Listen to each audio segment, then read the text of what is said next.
All right, well, it's 11 o'clock officially. And so I'm going to turn it over. First of all, as I said, we're here to celebrate Padre. And I'm going to turn it over to Karen Talbot for some bio information on Padre. Go ahead, Karen. Hey, Baba. Can you all hear me? Yep. Yeah. Good. Okay. Padre, or Fair Dune Driver, was born on November 29th, 1903, and died March 13th, 1982. His father was Navraj Driver, his mother, Frani Sorab Irani. Frani's sister was Daulat, Mera's mother. Her brother was Colonel Merwan Irani. Padri was the third of four sons. His mother introduced Mera's mother to both Babajan and Upasni Maharaj. So Mera was his first cousin. He was educated at Pune Camp Government English School. From a very young age, he was friends with Baba's brother Jal and Baba's cousin Espandiar, who later became Pendu. His mother, Frani, was spiritually inclined. So she persuaded her husband, they were in the flour mill business, to purchase a flour mill down the street from Hajrat Babajan's seat. At the end of her day or during the day when she was finished with her chores, she would spend time with Babajan. And so she came to realize the importance of Merwan because Babajan would declare his spiritual status. Her sister Daulat, Frani and Mera's mother, were also introduced to Upasni in Sakori, and of course then later Baba as a result. In January 1922, after Baba's long stay with Upasni, he took up residence in a hut on Ferguson College Road in Pune. One day soon after that, Frani sent her son, Padre, with a note to Jal's brother Merwan. Faradun realized it was just a ruse to get him to meet Baba, but as soon as he met Baba, he was smitten by his charm and enchanted by the atmosphere surrounding him. Baba encouraged him to continue to visit. By May 1922, he made a serious written commitment to stay with Baba, and he remained with Baba for the rest of his life. A year later, Baba gave him the nickname Padre. He and Pendu were with Baba on his first walk from Ahmednagar to the camp near Arangaon that would become Mehrabad. Years later, Baba would refer to the two of them as two of the four pillars of Mehrabad, the others being Vishnu and Adi, Keirani. Padri was with Baba at Manzili Neem. He attended to Baba during seclusions and accompanied him on his travels, many of which were very difficult. Padri made the trip to Quetta with Baba in the early 20s, and there he met Goher and her sister Katie, who were youngsters. Padri was proficient in many languages: Gujarati, English, Hindu, Urdu, Marathi, and Farsi. And so he did serve as a teacher in the Meher and Prem ashrams. But his training was as a machinist and a mechanic. And from the beginning, he was involved with infrastructure and construction at Mehrabad. He was also an excellent photographer and became a valued and treasured homeopathic doctor. During the new life, Padre remained as the manager of Mehrabad. By 1960, while most of the other Mandali were with Baba, Padri was left at his post, diligently managing the affairs of Mehrabad, although he would be called to Merazad and Guru Prasad occasionally. At the time of Baba's dropping his body, Padri made many of the arrangements at Mehrabad and was closely involved in all details that occurred during this time. In the 1970s and early 80s, Padri cared for us when we came to Mehrabad. He lit the dooney. We were able to stay for 4 days, gave us and the villagers homeopathic remedies, and of course, much more, simply his presence. Padri was a trustee of the Meher Baba Trust, appointed by Meher Baba. On March 13th, 1982, Padri suddenly passed away while sitting on the front veranda of the Mehrabad bungalow dictating a letter to Bob Street. The last words he said were in its ending, yours sincerely. Padre would say, when I was young, I tried to understand him, but soon realized the futility of it. His precept became simply obey the master. Baba said, Padre is one of the 4 pillars of Mehrabad. He worked without any desire. He is service personified. He has rendered great service for the last years.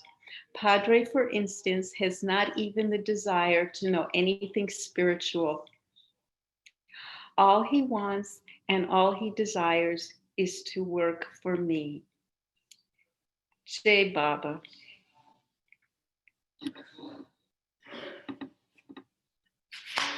Very beautiful. Thank you, Karen. Jai Baba. Okay, for those who have just joined us, we're going to look at a little video of Padre, and then we'll go to Peter Nordeen. So let's see, here's the video. Just take me 1 second, or maybe more than one.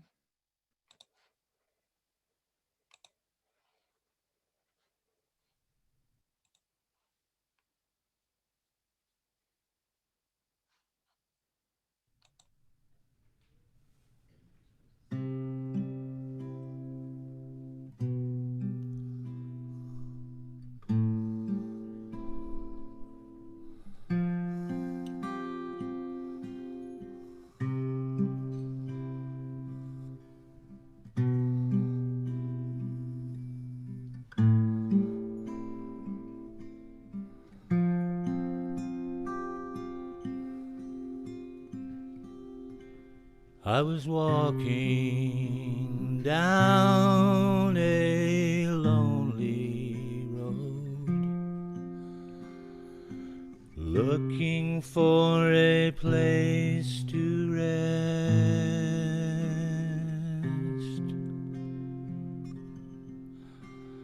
There was no escaping from this ache inside my chest. Then I got down on my knees and begged for mercy, and I raised up my hands,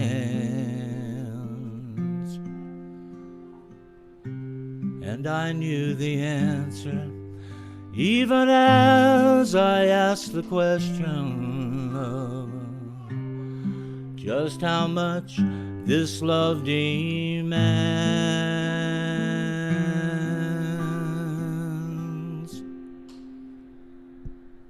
And it's everything, everything, nothing less than everything will do. And when everything is burnt, I will take these ashes and offer them up to you.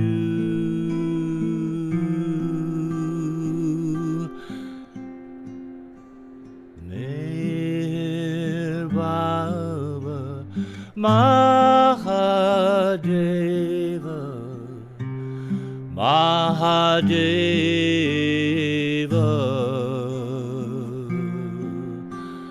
Meher Baba Mahadeva, Mahadeva.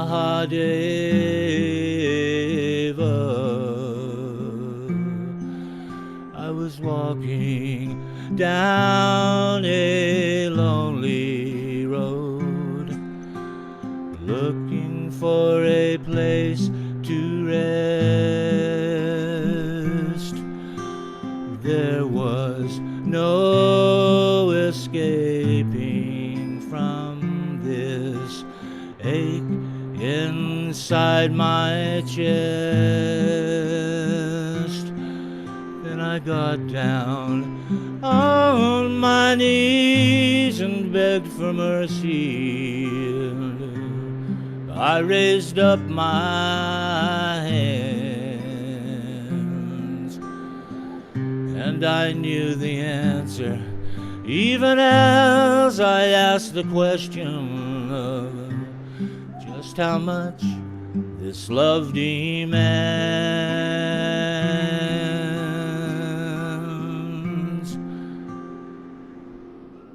And it's everything, everything,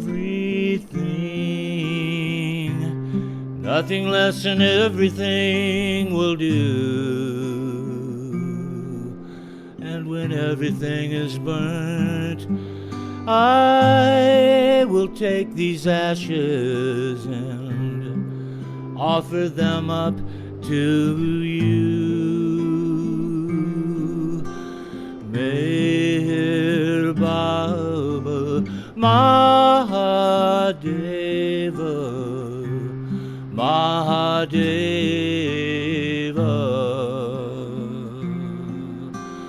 Meher Baba Mahadeva, Mahadeva.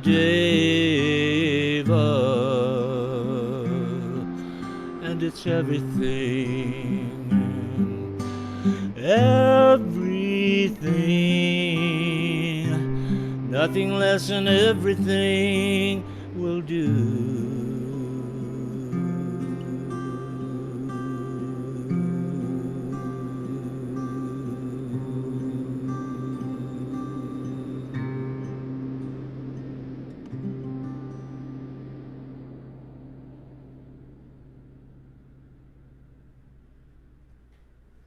Jai Baba.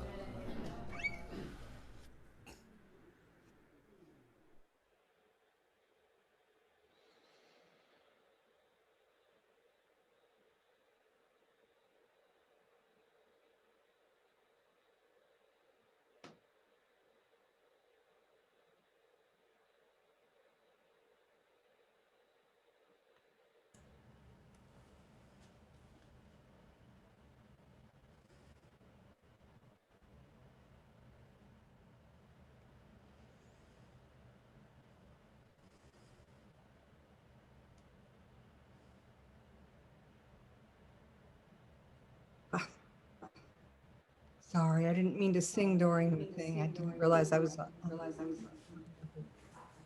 Anyway, Peter? Hello, everyone. Can you hear me all right? Yes, sir. Just let me know when you need. Okay. Let's start by adding a little more to the early history.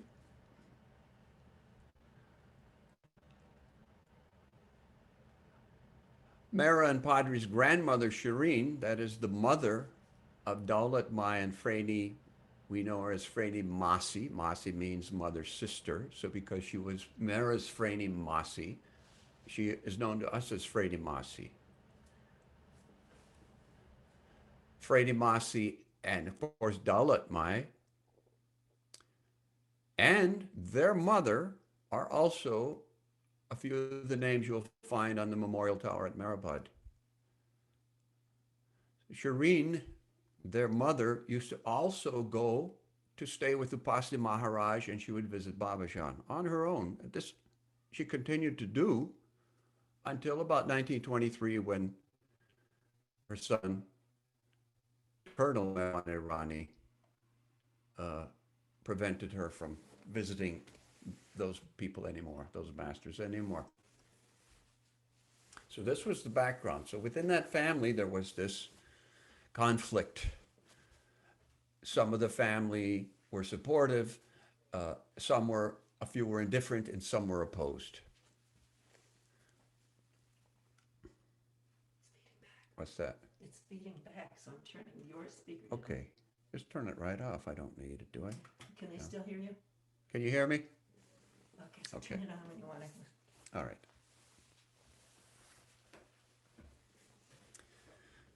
We have a few photographs. Let's go to the number 1 photograph there, Ruth. You see that one? I wanted to show you that one. This is a shot of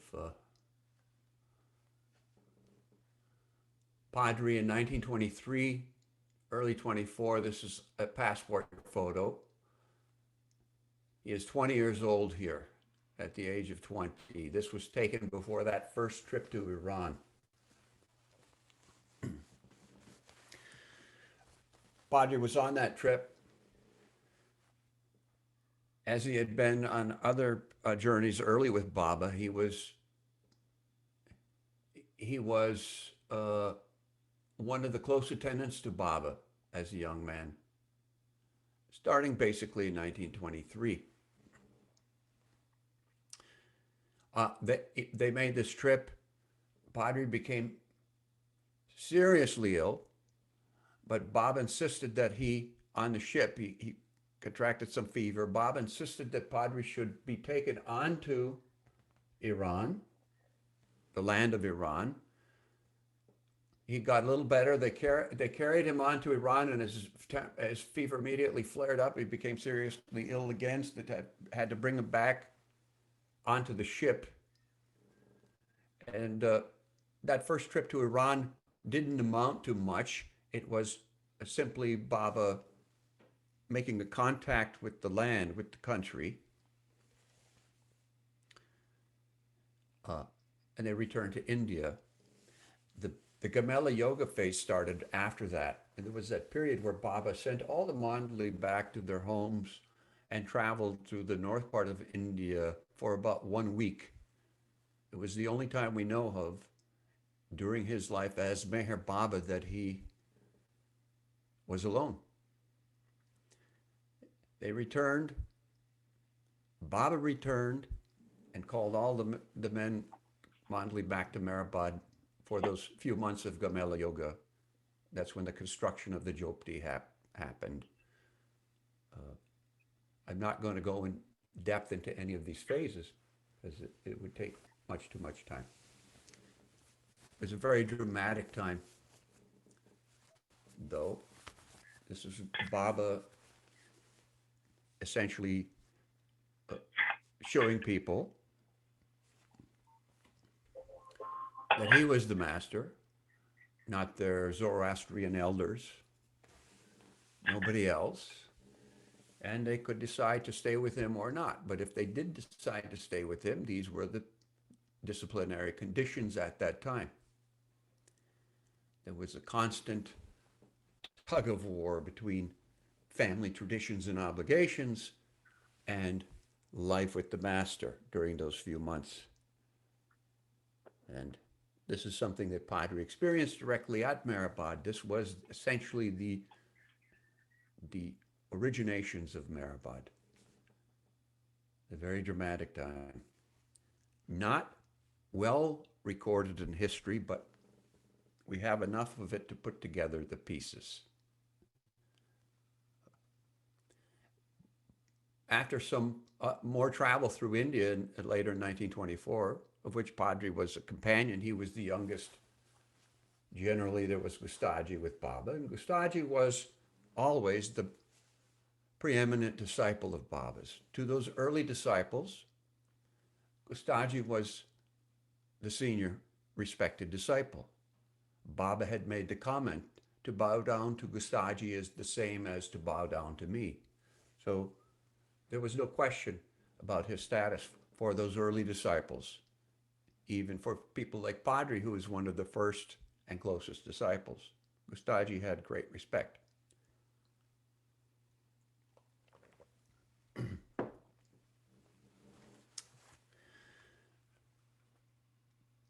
As the youngest, the second person would be Beramji at the time. He was known as Beramji, also a senior disciple of Baba's business partner from the Pune days. And Padri was the third. He was the attendant to Baba, also had to make arrangements for travel, and oftentimes these things would fall through, and Baba would berate him. There would always be a target when Baba was traveling. There would be one of the Mandali who would be a target. This was not for everybody, it was for the close Mandali. Only the close Mandali would get this kind of treatment. They were, a very close circle people were the original human archetypes. And through them, Baba would deal out this treatment to no doubt affect large swaths of humanity. But they felt the brunt of it. So this was Padri's experience of traveling with Baba from the beginning. 1924, they returned to Mehrabad. There was that 7-week period in August and November. It was only Gustaji, Masaji, Pendu's father, and Padri, who were the three disciples with Baba there at Mehrabad during that 7-week period in 1924. And Padri was Baba's attendant at the Jopti when Baba did another period of silence and seclusion. He did these short periods of silence and seclusion in the Jopti during 1924 and 25 before he started the long period of silence and seclusion. That included the one when they returned, they left, went to Bombay, returned to Mehrabad January 25th, 1925, and the very next day, Baba went into seclusion again. And then at that point, the word was out that Baba was planning to stay at Mehrabad for a long time. So other people started coming. People wanted to come and be with Baba, stay with him. And there were also local people who started coming a lot.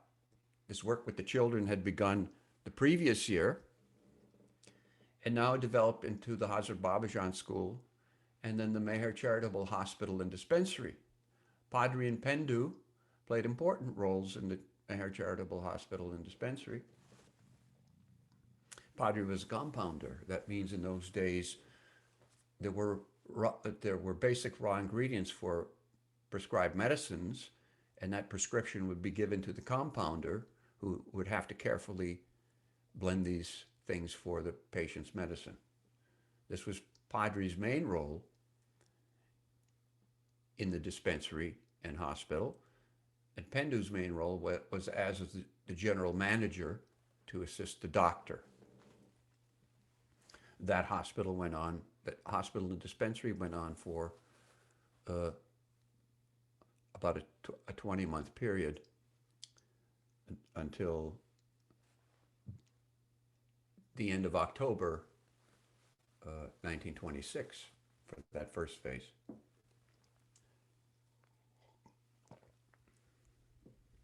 Padri was adept in the same 7 languages as Baba. He could write Persian script, which then included Urdu language. So he grew up in India. He knew Hindi, the national language, proficiently. That script, Marathi, grew up in Maharashtra. So he spoke Marathi, and spending so much of his life at Mehrabad, next to Arangaon, he was proficient in all these languages, including Dari, his mother's language, his grandparents' language, and the Farsi, which was the Persian language that he would read. He would love to read Hafiz. He had a little worn-out book about this big that had to be 100 and some years old. It was a tattered little thing of Hafiz, and he would read that occasionally and make some comment and quote, and he was very fond of poetry. He was very fond of listening to the music, and it was Baba's favorite music, the ghazals and qawwali specifically, and he loved it, but only if it was with Baba, essentially. In the older days, we never saw him listen much after the 70s, after the mid 70s. Where Adi would have these qawwali programs up on the hill during Amar Tithi, Padri would not attend those. He would be busy he would be diligently at his post at Lower Mehrabad. Let's go to the next image. This is now Baba's cabin being constructed in 1935 in July. You know the story. I won't go into all the details of the story, but essentially it was this. Baba asked Padri to build this cabin in May of 1935. They started talking about it. Of course, Padri was careful. He said, "When do you want it done, Baba? Take your time." "Well, if I can take my time, we'll build you something nice up there. We don't need to." Baba said, "Good idea, you do it." And then, of course, Baba went to Mount Abu in seclusion, and seclusion wasn't quite right. There it was okay, but he said, the right place for my work is always at Mehrabad. So he sent Penda with the message, tell Padri, we got to build this quickly now. So the reason you see a stone foundation at the bottom, and these stones also came from the post office, by the way, which was deconstructed, demolished in different phases during the 1930s, from 1933 to 1938, so that the materials could be used on the hill for reconstruction. And then suddenly it goes to wood construction here on top. That's because by the time Baba returned from there and the messages were coming, Baba would come and inspect the work. He wanted it done yesterday. So they worked endless hours during daylight to get this work done. In this photograph, you see Padri helping to install that sheet metal siding that we see still on the cabin on the hill today. That's Padri there on the right. The lesson was simply this. Padri summed it up by saying, had I built something, a palace, it would not have been of any use to him. The important thing was that Baba's work had to be done according to his time. His time was his own issue, and Padri's job was to complete the facilitation of that work within the time requested by Baba. Padri told me that on that last day, July 15th, they were finishing up inside. He picked up the last of the tools and looked around, didn't even have time to finish sweeping the floor, and Baba was impatiently standing on the stoop of the building of the cabin, and went inside and closed the door tightly, and that was it. And everybody had to leave. So that's the way Baba's work was, and that was what Padri was about. Padri was about helping Baba do his work. That's all they were concerned about, whatever he needed. Let's go to the next image. This is a photograph of Padri at the Ruhuri ashram in 1936-37. There, just so you get an idea. Of course, Baba started that ashram for the mad in Ruhuri. This was a forerunner of the must work. He started with the God mad, those on the lower planes. There were a few authentic musts who came at that time. Our longest veteran must, Muhammad, was brought from Bombay by Peter at this time. And this is when he first came into Baba's contact. Next image, please. This now is taken the end of April 1937 at the Ruhuri ashram. This was the crew of the men who were there dismantling the Huri ashram when everything was taken to Mehrabad. Baba's cabin and all the other materials, all the materials. Now, there are two sides of this. One is that Baba is so cheap and frugal that he saved every single bit of material for the Mandali to use. But it was more than that, because all of these materials had a history of Baba's work. So even that little bit of material was important for Baba to reincorporate into his future phases of work on the gross level and continue service. Even those little things had a purpose of service. So these are some of the people there at the time. You can see Baidul is there at the right front, looking at the camera. Padri is standing, looking away. Behind Baidul, you see Murli Kale, the young man here, and behind him is his father, Kale Mama. Dr. Nilu at the back of the table. Dr. Gunny, Baba's brother Jal. This is Rauseb Avsari, one of the early Mandali also. This, I'm not sure who this is. I don't think this is Mehru's brother Mehlu. I don't think that is him. I think that might be Rashid. This is Pleater here, and then Gustaji here on the end. This is one of my favorite photos of the Mandali at that time. This is a great image. This was taken in Rahuri. So all these materials were brought back to Mehrabad, and the Mad Ashram was moved to Mehrabad.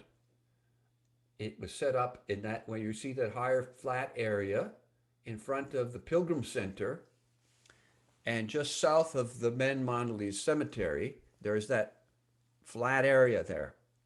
The Mad Ashram at Mehrabad occupied that flat area. And so when the Pilgrim Center was built and finally was ready to reopen, Padri's comment was, well, the Mad have come back to Mehrabad finally.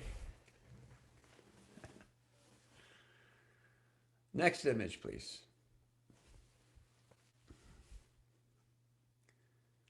This is in 1937 when the first group of Westerners came to stay in the Nasik ashram. This is most likely January or it could be February. Padri is standing here on the right. Next to him is Sailor Mama. That is Baba's childhood friend and also early disciple. And there are so many of these others I won't go into, but Pendu is standing there on the other end, right there. Sidhu is here on the bottom of Pendu with the black cap here. And this is Kale Mama next to him. Chanji is behind him. Adi is sitting front and center. Vishnu here sitting to Adi's left on the bottom right here. And next to him, Pendu's father, Masaji. Okay, and the rest, you probably know the early Western disciples who were staying there. This photograph was taken behind the old bungalow. The old bungalow is the building at Mehrabad that had more activities and served more purposes than any other building at Mehrabad. This is on the west side, the east side, not the west side. This is the east side, that is the back side, away from the road. This is where the Mandali lived at that time. There were also other quarters for them in the front. This is the way they lived. It was very meager and humble, but they were always had to be neat and clean. Next image, please. After the cabin was built, this is just a photograph of Padri painting. Padri was not fond of paint. He liked natural wood, but if Baba wanted paint, it would be painted. This was probably done while Baba was away in France in 1937. This photograph, I believe, was taken by Faram Working Boxwala because we have another one of him painting, which was probably taken by Padri. at the same time. Next image, please.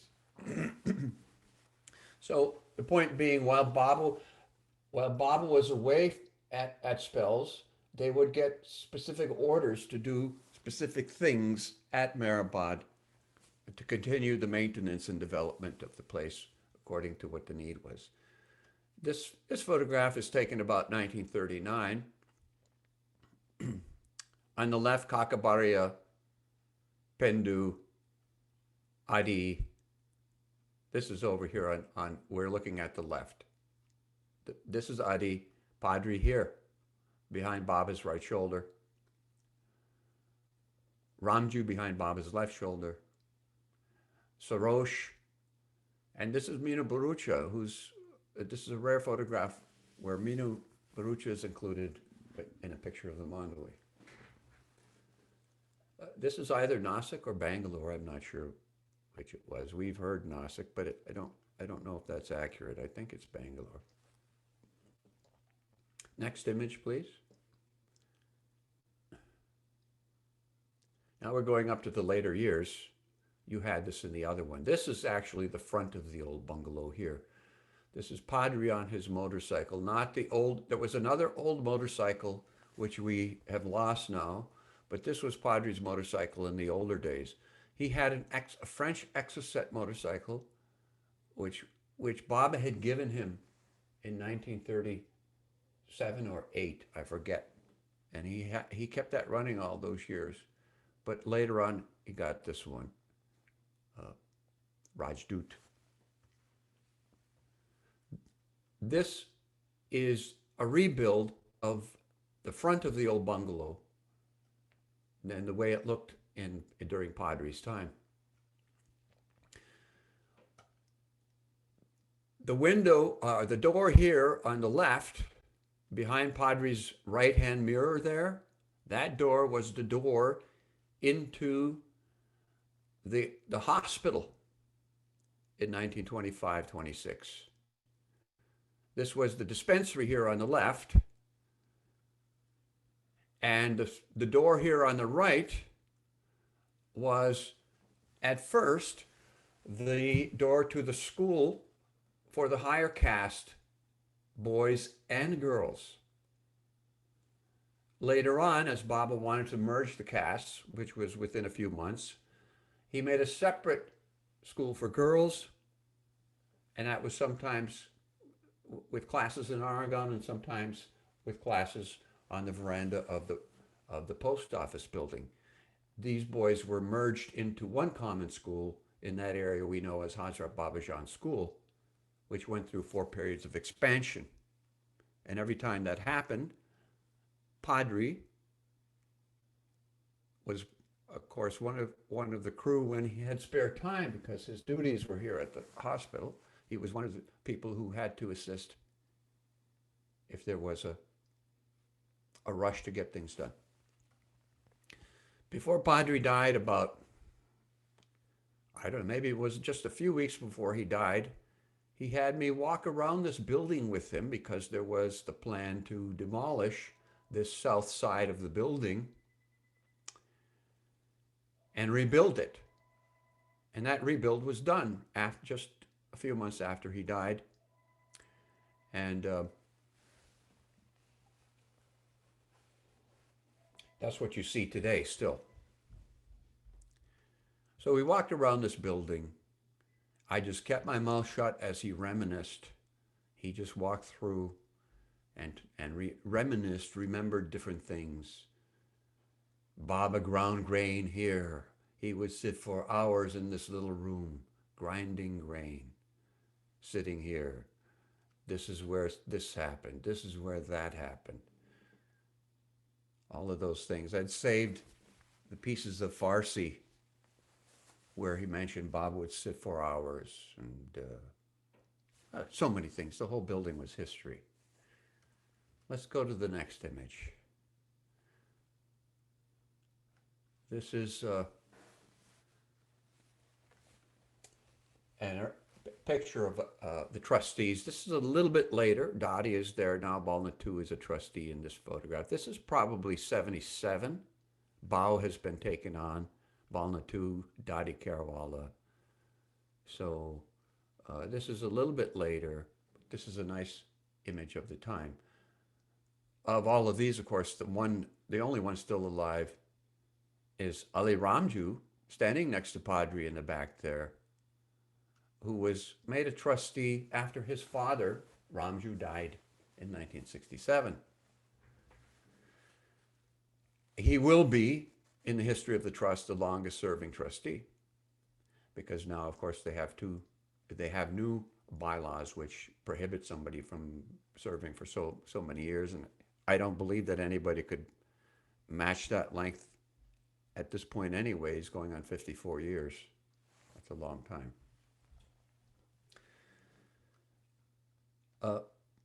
During the new life, Padri said no to joining the new life. When I asked him about it, because there were people would say, well, see, even Padri couldn't guarantee that he could control his anger. So he said no to the new life. But that wasn't the issue. The issue was that Baba needed him as a liaison between old life and new life in practical matters. He didn't explain it to me in so many words. He said there were practical issues that Baba needed resolved, and it was with personal discussions between he and I. That's what I had to do. That's all it was. Looking back on it, I realized other things, like, for an example, Gulmai was left essentially alone in Ahmednagar. Her nephew Sarosh was there, but Padri was also like a son to Gulmai. Adi was intent on going into the new life with Baba. Of course, he didn't last but a few months, but nonetheless, during those early days. And Padri was not at Mehrabad, left at Mehrabad. Part of Padri's orders were to leave Mehrabad and rent a place in Ahmednagar. And the grain mill on the Arangan side of Mehrabad was newly built a few years before this, and there was some meager income coming from that. That helped support the Padri and some of the residents at Mehrabad. Kotwal family was there, Jungle family was there, Kaikabad's family on the hill, Mansari on the hill.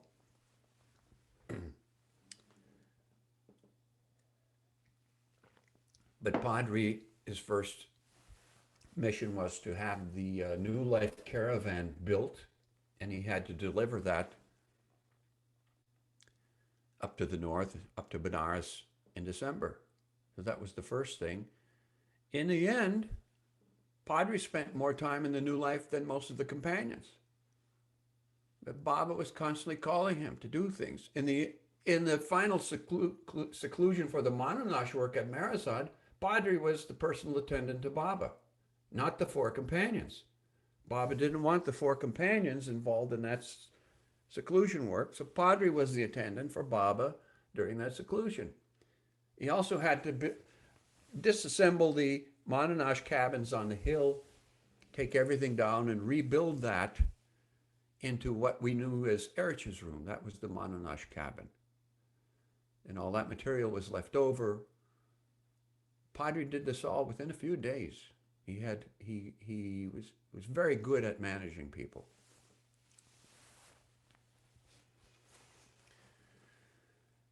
But Baba also wanted to make an example of the seriousness of the new life conditions. So during the meetings, he said, now, one of my old pillars, Padri, even he has said no to the new life. So don't take this casually. It's a very serious affair. This is how Baba drove the point home to all the other companions, by making an example out of Padri. But Padri didn't care at that time. Somebody asked Merwan Jesawal, Padri didn't go on the new life. What was it? He didn't like the new life? So I like Merwan Jesawal's comment. There had been many new lives before that new life for Padre. It was nothing new. And when you read the list of directives, they were already living like that. There was nothing new to them. But Padre didn't like traveling. I will say that much, because every time he traveled with Baba, it was torture. In 1929, on the trip to Kashmir, he had to drive the bus all the way there and back. He had to go to Bombay and pick up the chassis and drive it to Bhopal, where it was built, drive it all the way up and all the way back. It was constant torture. So if Baba left him out of the traveling experiences, he never went to the West, never went outside of India except to Iran, for an example, and Pakistan. It wasn't Pakistan then, it was still India. He wasn't concerned about all that. He was his mission in life was just to do what Baba told him to do. That's all he wanted to do. I'm going to look at this time quickly here. Keep track of it. What did he say to you about the new life, Padre? I'll go to a few more things here. You didn't think Let's go to the next image. you didn't tell him. Here's a shot of Padre with his closest companion in life, probably Pendu. They were very close and very forthright with each other. And Adi too. Adi, if you knew Adi, he was a lion, and he was very forthright with everybody. But the three of them, it was something to see when the three of them were in a meeting. This is a nice shot taken by Ralph Jackson, I think in '73, and this is during that period when the trust had this lawsuit, these court cases dealing with Sastry, the first chairman of the trust. These are stories that go on and on. We won't get into all of this, but this is a really nice shot of the two of them. And Padre is really dressed up here. Money used to tell the story when they had to go to the court cases. So Padre would dress up, and he didn't care for anything, didn't want or need anything. He came to the court with a rope for a belt, piece of rope. And so Money, being aware of these things, money and marriage, aware of these things and money. Padre, would you mind if I get you a belt? And he made some noises, but one thing, if Money, of course, if Mara sent any message, it was different. Not that they spoke, but anything Money or Mara would say, then he would generally go along with. So he allowed Money to buy him a belt so that he wouldn't embarrass the trust at these court cases. Speaking of Mara, I'll just tell the story because I've told it before, but I realized the last time I told it, it wasn't in proper sequence and context completely. So I was walking up the hill with Padre once, and it was during one of those periods when Elizabeth and Kitty were visiting. So they were driving the car up the hill, the old 56 DeSoto, because Elizabeth was with them. Otherwise, the women would walk up that hill whenever they had the opportunity, because it was the hill that Baba walked on, that path up the hill. But at this time, Elizabeth was there in the car with them, and the car was coming down, and I was walking up the hill with Padre. Elizabeth wanted to say hello to Padre, so she asked the driver to stop the car.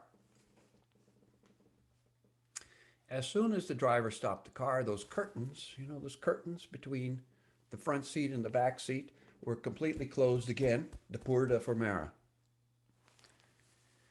Elizabeth is sitting in the seat next to the driver and standing right there, and she says, "Hello, Padre, and how are things?" And he said hello to her and whatnot. And from the back seat, we hear whispering, and then we hear Meru say to Elizabeth, ask him such and such.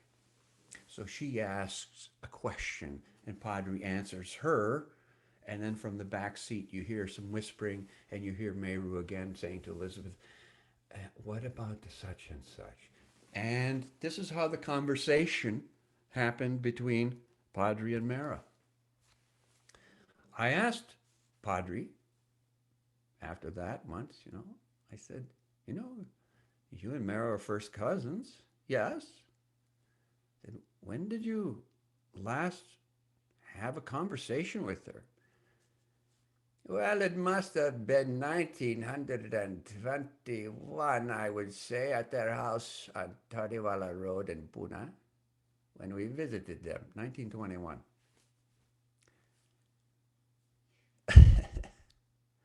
So that was it, but there was still that connection. And Mara was quite aware of how close Padre was to Baba. When we were early residents there, one day in the garden, she approached me and said, how are things at Marabad? Is it okay with Padre? She was almost, it seemed, apologetic for Padre, her cousin Padre. Was he too severe? I said, it's wonderful. I would never miss the opportunity. So she was happy. Let's go to the next image. This is taken the day after Adi died in Andhra. We're standing here in front of Padre's room. We're waiting for the car bringing the people from Andhra, along with Adi's body in the back. Now, Adi had to have it according to the agreement that Baba had made with the old Mandali. Their bodies were to be buried in the men's cemetery at Marabad. Adi died in Andhra, but his body had to be taken back. In order to get permission to take a body, the body would have been completely decomposed by the time you would get the permission. So the way they got Adi's body back from Andhra was by putting his body in the middle of the back seat, and one of them had to sit on each side. And the roads weren't that good in those days. It took a long time. It took about 24 hours for them to get back from way the far end of Andhra back to Marabad the next morning, where we took his body out by the Rahuri cabin.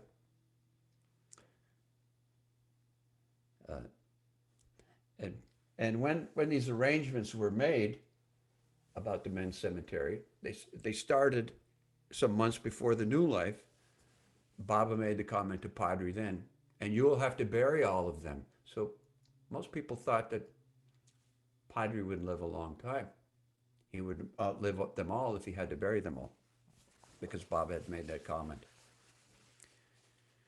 So this is maybe March 5th, 1980, I guess. Let's go to the next image. I think this was taken by Wynne Coates, this picture. You've seen this picture of Padre from the older years. I'm not sure who took this.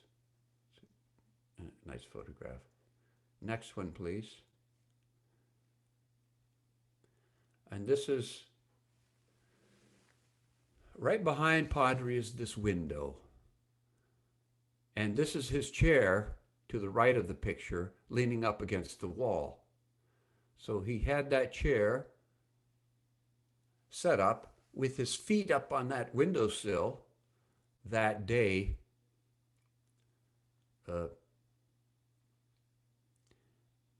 March 13th, 1982, when he was dictating the letter to Bob Street, a letter to be sent to Don Stevens about getting homeopathic medicine directly from Europe.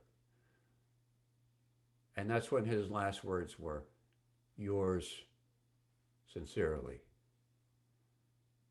And his death was the envy of the other Mandali, the way he went out in such poetic style, typical of Padre.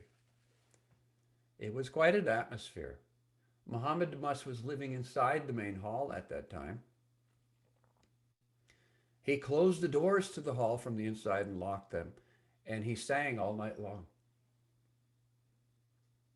Win Coates had a recording of that. I don't know what ever happened to it. It was quite an amazing time. I remember old sadhus came, people who must have known him from the 20s at Mehrabad came to sing. It was really quite an atmosphere, quite an atmosphere. But it was a change of time. We all depended upon Padri. He was our guru. He directed our lives, and it was a different phase after Padri died. Then Mehrabad went into more of a, instead of a overall authority, it went into more of territorial division and responsibility in that way. If you go back to the previous photograph, the one before that, okay, yeah, this was also about 2 weeks before Padri contracted this viral pneumonia. It was very severe. He would treat himself, you know, with homeopathic medicine, and it was very good, but this was something severe. I knew it was bad when Bobby and I were in the room with him that day before he had to go to the hospital, or the day of, I think the day of, not the day before. And he still had the habit of smoking. And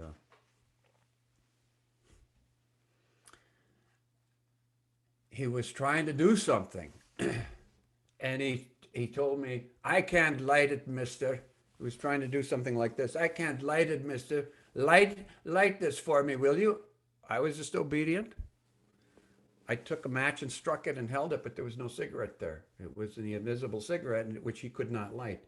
So I had the match there, and he was, "Oh, damn, I can't light it." And then we knew he's really delirious. So he was taken into Ahmednagar, where he stayed for some time. Then he was, that clinic in Ahmednagar was really not capable of handling his illness. So he eventually went to Pune. But in the meantime, Bobby and I were the attendants for Padri there in Ahmednagar. And my job was to lift him up and do all that. So Padri had pneumonia on the left side, and I contracted then pneumonia on the right side. It was a real spiritual experience. I'll just say that much. In the meantime, Padri was taken to Pune. Bobby was with him there, and it was the first time he had been in Pune in I think 20 years. And when he was recovering, they would take walks, and Padri's comment was, "Oh, damn, it's all changed now. It's not the same place."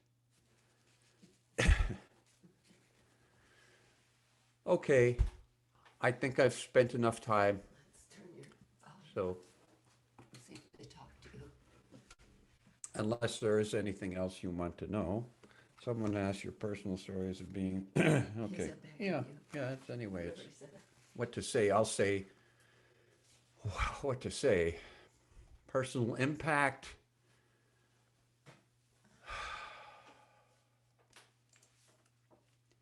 Yeah, Padri was thoughtful, systematic, not sentimental, orderly, deliberate in his action. Not sentimental, yet he was a very animated and humorous person, and eloquently articulate. You see that when you see the videos of him speaking a little bit. He was a natural. He was not somebody who brought attention on himself. We we didn't know. We didn't know exactly when his birthday was while he was alive because he would not tell us. We just knew it was somewhere late in November, and we knew the year. We didn't know when because he would not let anybody know. For it would aggravate him to no end if people wanted to give him a birthday party. He was not interested.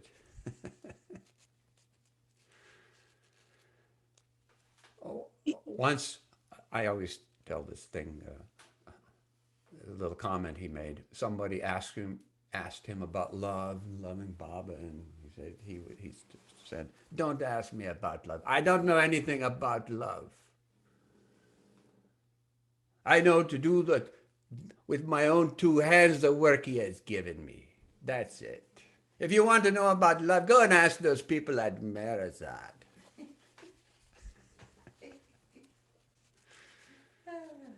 Peter, it's Judy. Hi. Hi, Wonderful. Judy. I have a quick question. Could you share a little bit about what happened to Franny Mossy after those really early years? Yes.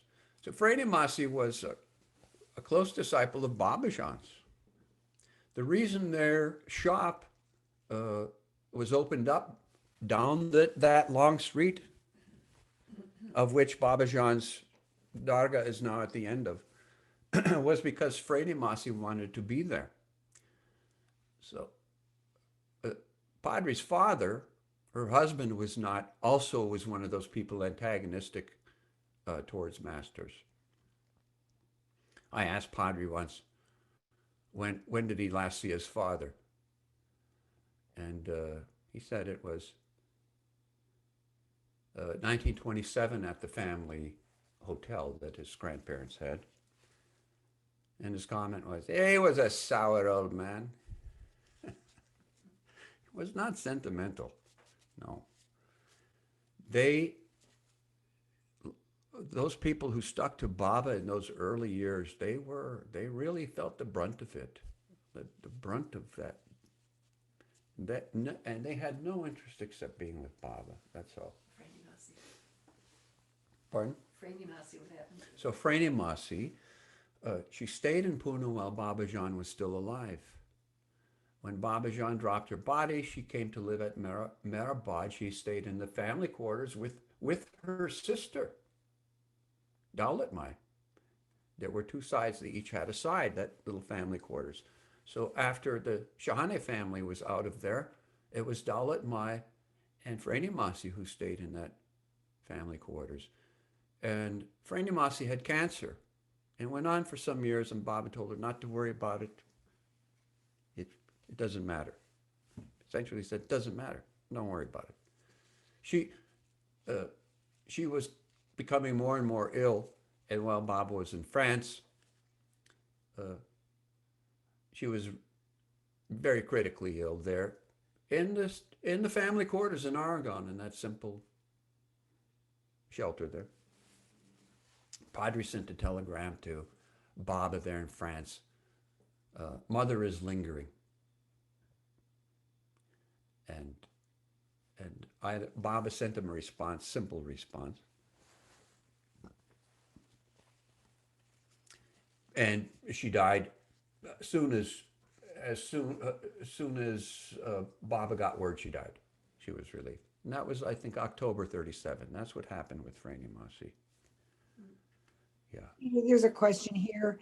Angela Nordeen said that someone here is requesting that you tell the story of when you got pneumonia. That would be a long story.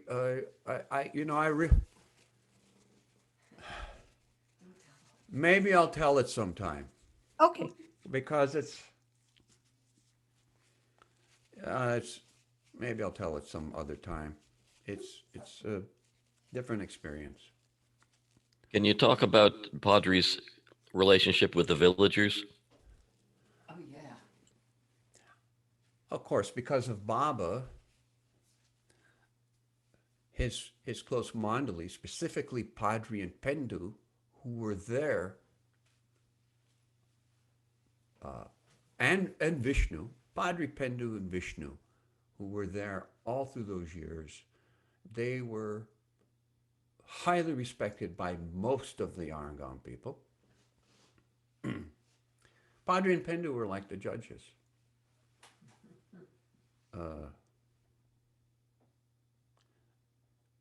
Of course, Padre wasn't concerned about what people thought about him, but he also knew the type of treatment they were used to, and that his treatment would have an effect to change them. They were like Meher Baba's appointed judges.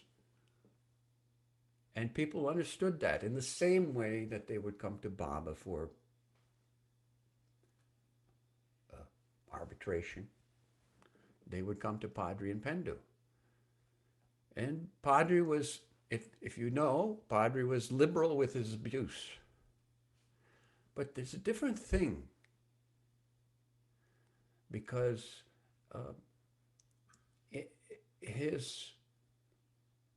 ironically, his very poetic abuse was some kind of a consolation to people. It was a consolation to people. How does that happen? Because I would say, like all of Baba's Mandali, there was no malice in their hearts.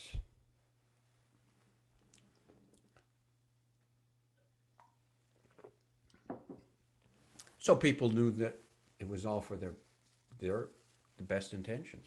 There was no self-interest. No self-interest.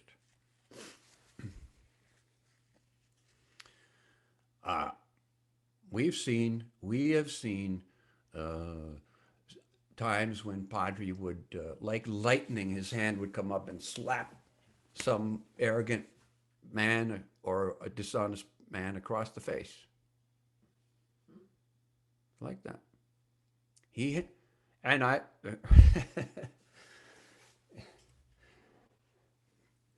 Baal would say, for an example, "See, Padre, my God, I could never do such a thing. How he does such a thing like that." But that was, Padre had license. So all of those first circle people have certain traits, certain qualities that are unique to them. It's part of being that archetype. I see somebody with their hand up. Patrick, you're muted.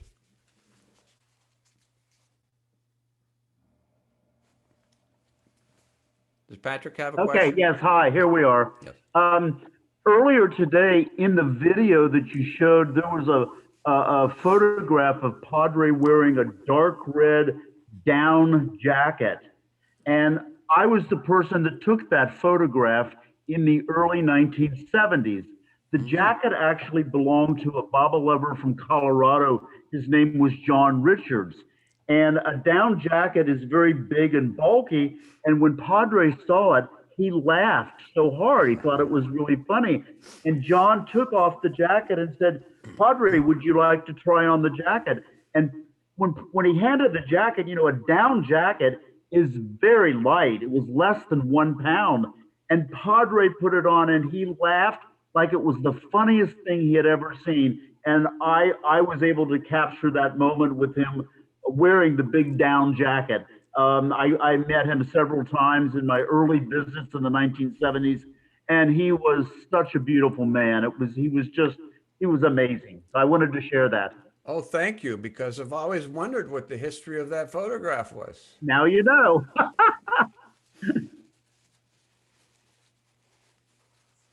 If anyone else would like to raise their hand digitally, you can hit Alt-Y on an PC, Option Y on a Mac. And for landline, *9. I'm not sure why I'm echoing. I'm sorry. I don't know what Padre said about the new life agreement, because you never said what No, I he did. said. I did. Oh, you did? All right. Well, then Elaine Cox has her hand.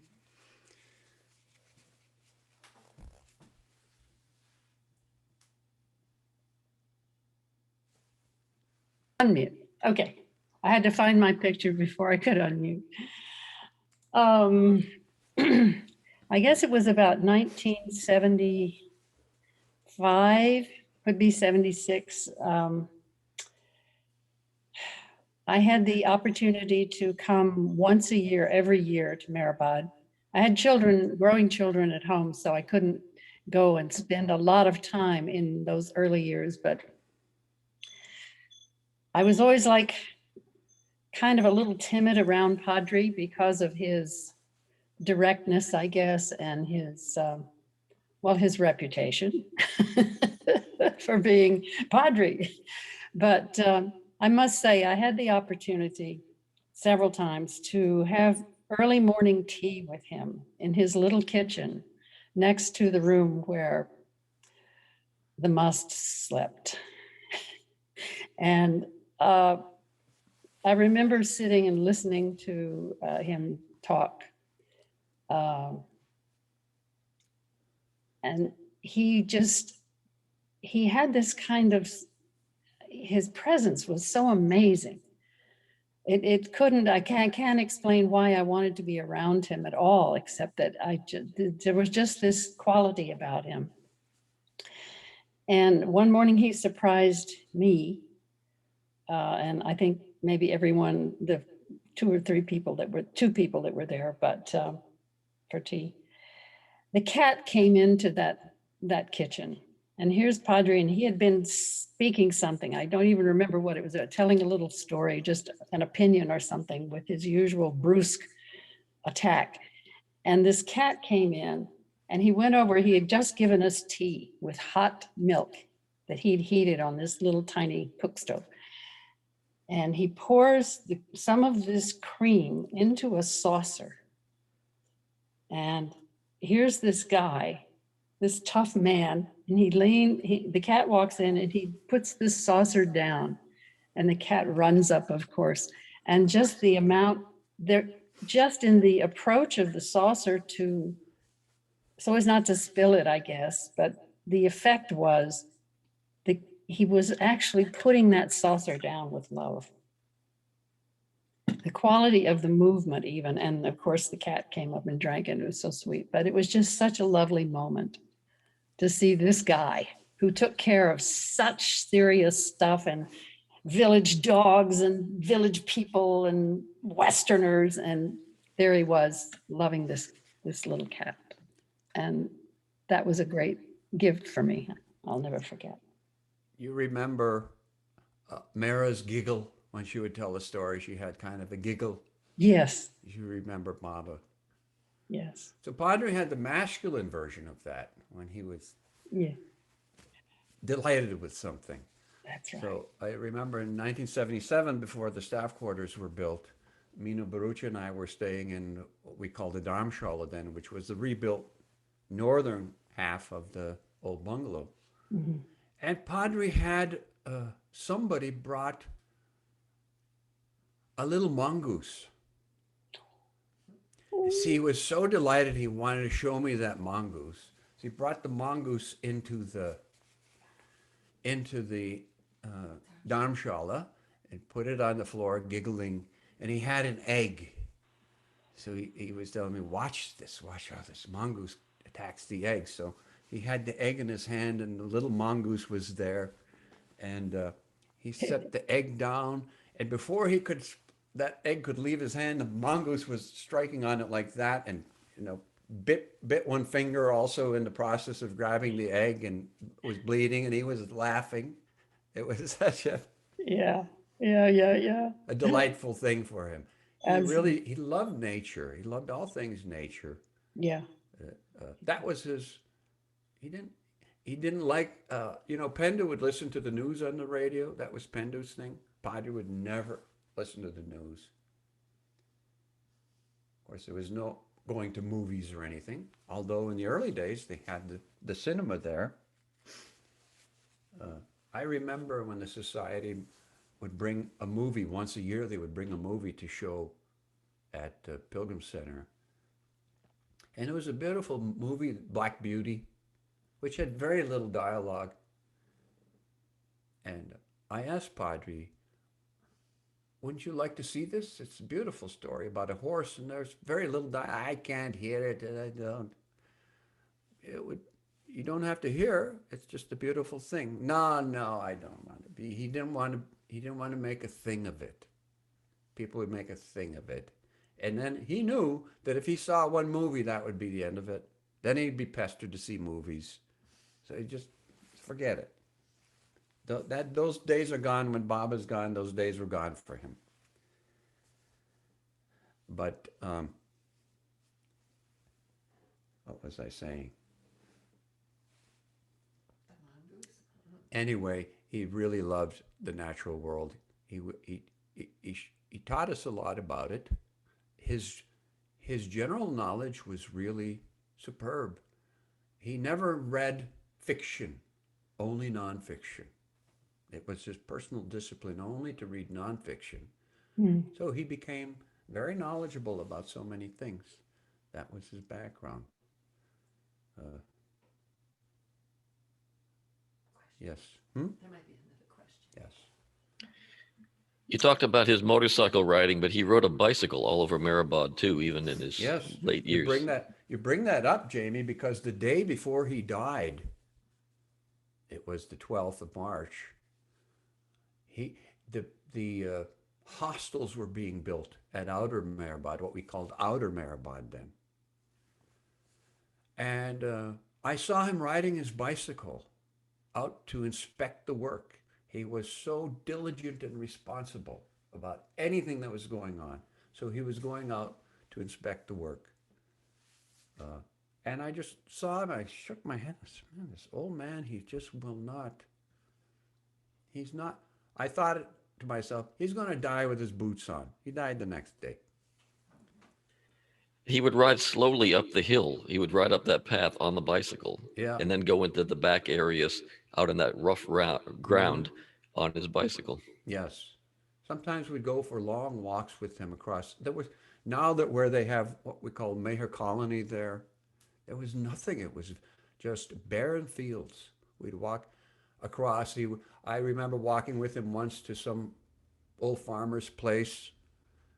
They had invited them for tea, and it was time to harvest the millet. So the farmer's snack was they take the fresh harvested millet and roast it. So you'd have tea and a handful of that roasted millet. And to him, that was like the best in the world.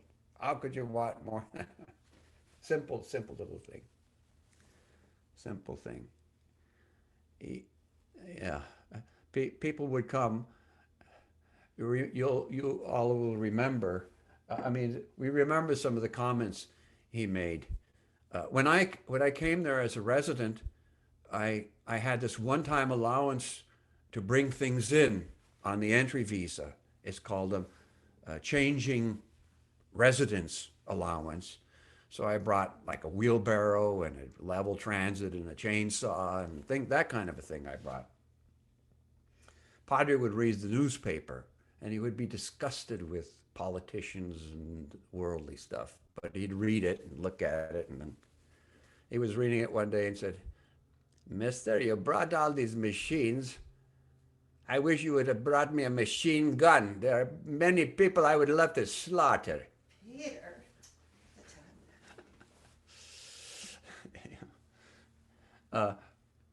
You'll remember his usual comment when people would ask him, "Padre, how are you?" "Still alive, damn it." And depending on the intonation, it could mean he would say, "Still alive, damn it, I wish I was dead," or "Still alive, damn it, you can't kill me." Different ways like that, people would take it. Oh, that's great. Anyway. You want to take a moment for Rainey? Yeah. Go ahead, Rainey. No, you're not. No. Hi, everybody. Jai Baba. We first met Padri in '73. We came as a group to to India, and we went one day in our bus out to Maribad, and Francis said, "You're about to meet a warrior man." And we did get to meet Padri. What attached me to him first was how silently close he and Francis seemed to be. And many years later, we sort of worked out through a story that Francis had become incredibly sick at Meherazad, and Baba transferred him to Meherabad for 3 months under the medical care or homeopathic care of Padri. And so Francis got better, and they really got to know each other at that time. So that's how I found out that Padri was actually a skilled doctor of homeopathy, which I knew all about because the Queen had always taken homeopathy, the Queen of England, who was, of course, Australia's Queen as well. And so I thought, I'm going to get to know him, so I'll be sick. So I would wander over and slowly wander past Mundley Hall, Meherabad, hoping he would come out and I could say how sick I was or have some sickness. And they were all a bit made up, you know, at first. And one day he caught me and says, he called me Madam, why have you come? And I said, I feel a bit sick. And he said, well, out with it. What is it? So I couldn't think of a thing. And so I suddenly said, well, some have heard this story before. Well, I can memorize poems and songs on the right-hand side of the page, but I have a great deal of trouble memorizing songs on the left side of the page. And Padri said, oh, and he goes back into the room and I'm peeping in it and just boxes as far as the eye can see near the roof. And he gets up on some little stool and he reaches in behind something and comes down with a little file and folds a piece of paper beautifully and puts these pills and says, so take 3 in the morning and 3 in the afternoon for 10 days, no tea, no coffee, madam. And you were dismissed, that was it, you know. And so I did all that religiously. And by the 10th day, I thought, I'll test him. I'll see what's going to happen here. I'll try and memorize this song. I'd write the songs out in the songbook. And it definitely was a little better. It was better. I don't know why. I still have the same problem slightly, but nothing like it used to be where I couldn't memorize them at all. So he cured me and he had the right homeopathic remedy for this, but it formed this attachment. So I still got into this habit of wandering over to see if I could see him. And finally one day he said, so let's find out what you're really sick with. And I was too shy to tell him what it was because it was my menstrual cycles. So I said, oh, I have girly problems. Oh, yes, I thought so, where you walk. Just 1 minute, stay here. So he gave me, the one I remember that I still take was Baronia and then 2 other remedies. And I was to take them once a month. And so I always felt like I had become he had become my gynecologist and I was his patient. And it really helped, the homeopathy really helped me in those years of my life. Jai Baba. Jai Baba, Rainey, that's beautiful. Thank you so much. I can see it. I just wonder if there's anyone else that would like to share. I don't want to pick on people. I always feel like I'm picking on people then. But if there's anyone else, yeah, I see Alan. I did need to say something else. I'm sorry. And that was 73. And 74, my husband at that time, Stephen Hine, he went to India and did 24 wonderful movies and videos of the Mandali in 1974. And there are 3 of Padri. They're on Mandali Moments on Michael LePage's YouTube channel. Jai Baba. Thank you. I think somebody put something in the chat to that respect as well. Thank you, though. That's a great reminder. Okay, Alan. Well, it's hard to top Peter Nordeen. In fact, it's literally impossible to top him. He must have been there, this man. But my first trip to India in 73, I noticed immediately that about half the men and 2/3 of the women were terrified of this man. But I thought he was pretty fantastic. I meshed masculine way with him immediately, but his stance and the way he controlled the situation and his presence was just wonderful. And I had a little tape recorder with me when I came.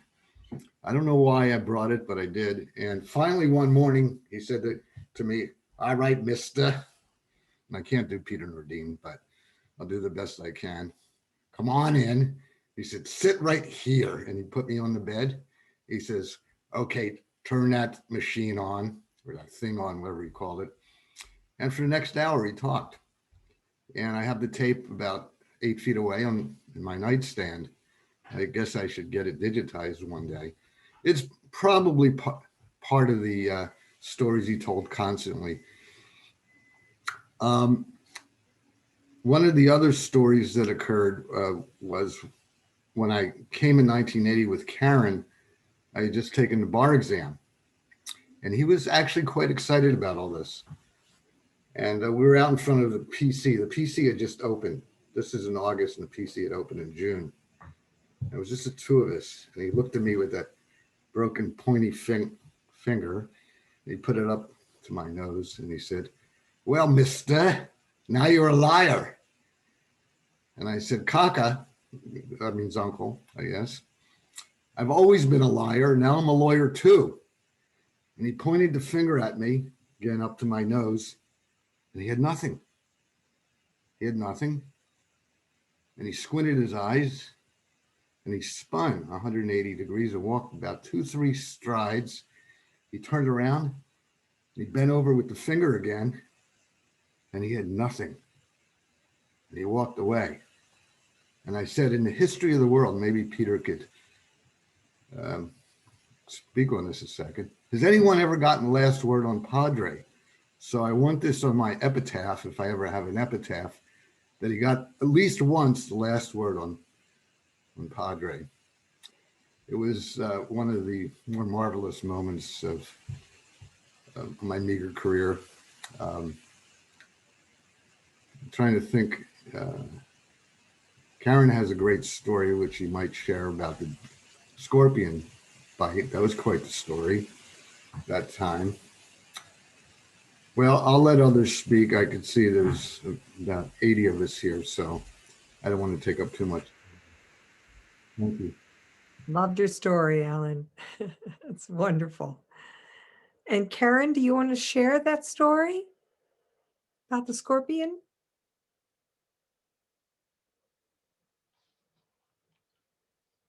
Just trying to see here. Okay, I think I'm unmuted now. Thank you. Okay, so I have two memories of Padre that I'd like to share. The first one I remember was in 1977, and I have a very vivid memory of Padre giving us a tour of Mehrabad. Possibly it was during the 4 days that we were able to stay there in those days, or possibly it was just a tour he was giving us. But he fervently said, he looked at us and fervently said, we would not be at Mehrabad if we had not seen Baba. And he felt very strongly. He said, even if you were a ticket taker in France and saw him there, that would have brought you here. He just felt like we had history, we had a past, we had seen Baba. And so I wanted to share that. But in 1980, I was getting out of a vehicle, and I guess we'd been to Merzad and wanted to pay my share. I put my hand in my purse, which had a flap. It didn't have a closure on it. And there was a scorpion. And I got stung by the scorpion. And I immediately went into traumatic pain. And the person who helped me throughout the entire experience was Padre. He was giving me homeopathic remedies laced with vodka. I spent a good period of that evening walking up and down the veranda in excruciating pain and some delirium. And I probably looked a lot like Muhammad the Mus because I was so bent over and walking back and forth on the ground. But Padre did take care of me during that evening. and I believe it made a really big difference because I felt comforted during a very painful experience in my life. So anyway, that's my scorpion story. Jay Baba. I gotta say, that's not the story. It's enough. Alan, let others speak. That's No, we have time, and we always have time for you two. Okay, the next morning, and Alan, of course, was there walking up and down the veranda with me.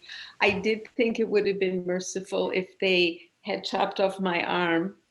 The next morning, I went to Padre because he had said it wouldn't be so painful. It would disappear, it would go away. And I went to him and I said, but Padre, I still feel it. I'm still in pain. How much longer will this be? And he took my hand because I was bit on the finger. He slapped my hand and said, whatever is your karma. And I left. That was it. That was the end. Jay Baba. Now, I want to add one thing at least from the night before when she was delirious, which I could attest to. It was, from a certain angle, very entertaining. We were in front of Mondley Hall there, and Erico and Alan and Wagner came over.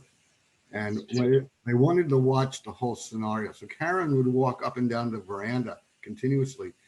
And she did look like Muhammad the Mus, but I had to hold her hand. So I looked like Muhammad the Mus. So the two of us were walking back and forth like Muhammad the Mus. My back was killing me at a point. And they kept asking her, how are you feeling? How you doing? Padre was laughing. It went on for hours. Padre was laughing so hard over this. And it actually triggered a whole 2 days at Marizad of scorpion stories, I might add, until finally one of the Mondali, maybe it was Eric, said, okay, that's enough. But all the Mondali had quite a lot of stories of scorpion bites. And there was some controversy about all that. But in any event, only in retrospect is it funny. A great story is funny later, not during the time. The reason that Erico and Alan were truly asking me these questions was what they said was the villagers come, they're screaming, they're writhing in pain. Tell us what this is like. But I think subsequent to that time, they may have been stung by scorpions or have had that experience as well. So enough, Jay Bob. Jay Baba, thanks for finishing it up. Alan Ray Powell. Thank you so much for hosting, Ruth and Peter. This has been an incredible program. We have deep gratitude to you and to everyone else who has shared their experiences with Padre. And here we are, December 30th, 1973, and I've arrived at the trust office for the first time. And I'm spending a little time with Adi Kearani. And Karen had mentioned excruciating pain. And on the flight over, I developed a great deal of congestion, and it turned into excruciating pain behind my left eye. And so Adi says, oh, I'll give you some tissue salts. This should take care of it for you. So I don't remember exactly which one he gave me, but perhaps it was Mag Foss. And I tried that. The next day, I'm back to Adi. Adi, it's much worse. Didn't get any better. He says, well, let's try one more tissue salt. And if this doesn't work, then I'll send you to go see Padre out at Maribod. And so naturally, Adi's tissue salt did not produce the desired result. And so here I am knocking on Padre's door. And I remember his room being quite narrow. I don't know, maybe 6 feet wide, maybe I don't know, 10 feet, maybe 12 feet deep at the maximum. And his little cot is in there, and he's got his bookshelf with his materia medica. And he asked me, so what's going on? And I explained the situation to him, and he gives me a remedy. And I still remember that remedy was belladonna, which is a plant-based, it's a flower. And lo and behold, sure enough, the pain, the excruciating pain behind my left eye dissipated, and within a day or so, it had disappeared. So at this time, I was very, very much into the natural foods, and was referred to by some as a pioneer in the organic food movement, with a natural foods cafe, bakery, and later on catering service and food concession business. So holistic health and healing was right up my alley. And I go back to Mehrabad to report the results to Padre. And he says, oh, very well, very well. Glad that worked so well for you. And so Padre, I think I'd like to become a homeopath. And he says, oh, really? Really? That's very nice. Here's what it's going to take. You will have to study for 20 hours, 4 hours a day for the next, 4 hours, you'll have to study 4 hours a day for the next 20 years. And then you can consider yourself a homeopath. And knowing myself, I said to Padre, I think I'll just stick with the tissue salts.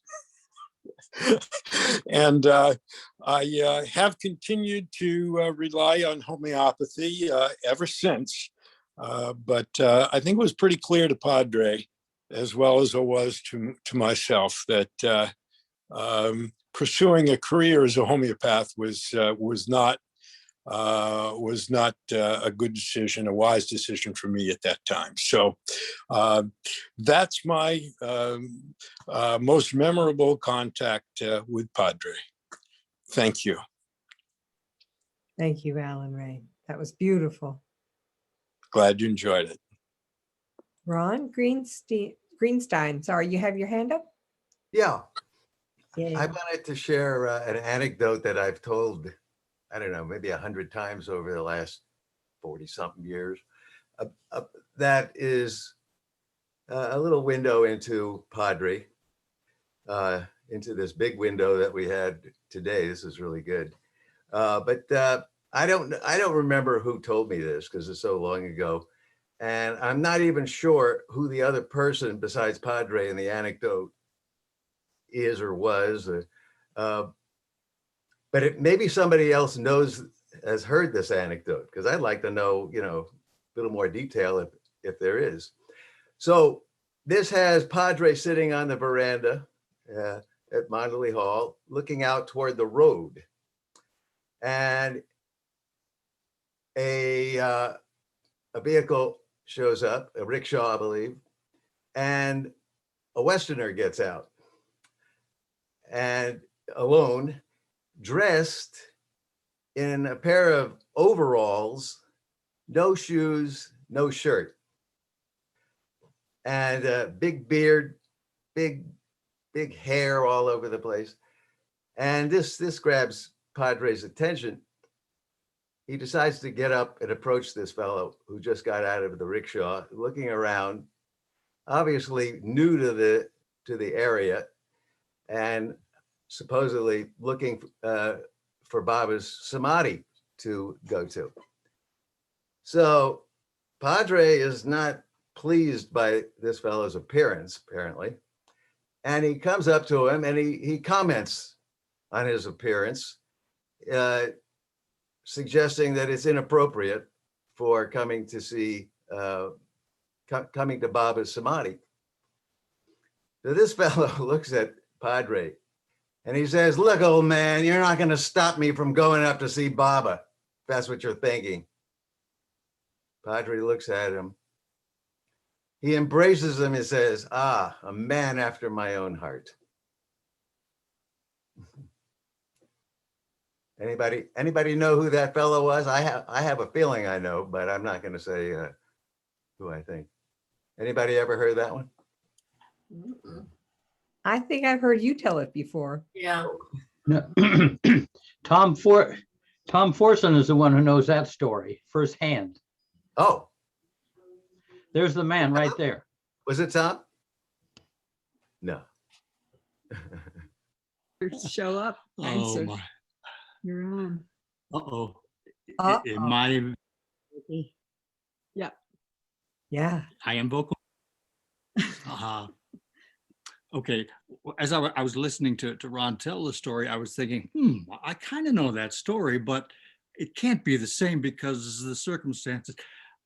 What I recall, and I was not there, so I don't know, but what I heard early on was that simply a character had arrived at Lower Mehrabad who wanted to know where the Samadhi was, and that Padre approached him and said, you're not going to the Samadhi of the God-man looking like that or dressed like that.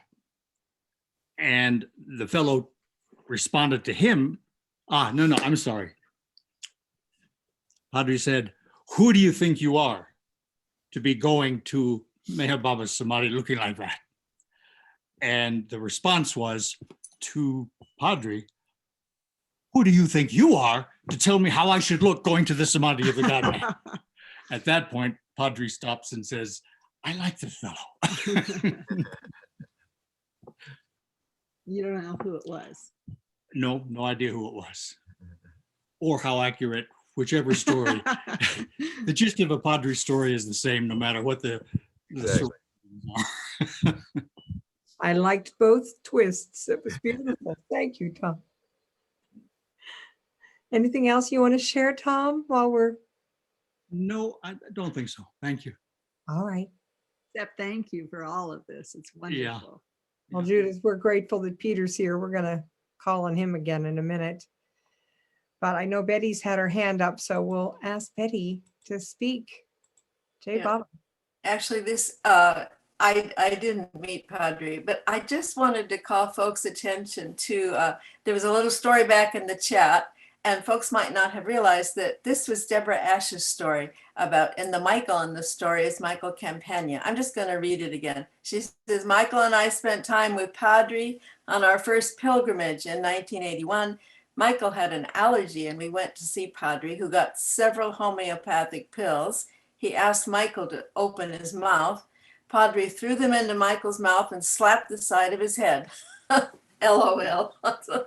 So this is from Debbie. She came in as iPhone, but anyway, just want to make sure you got the story. Yeah, thanks. Thank you, Betty. All right, Jeff.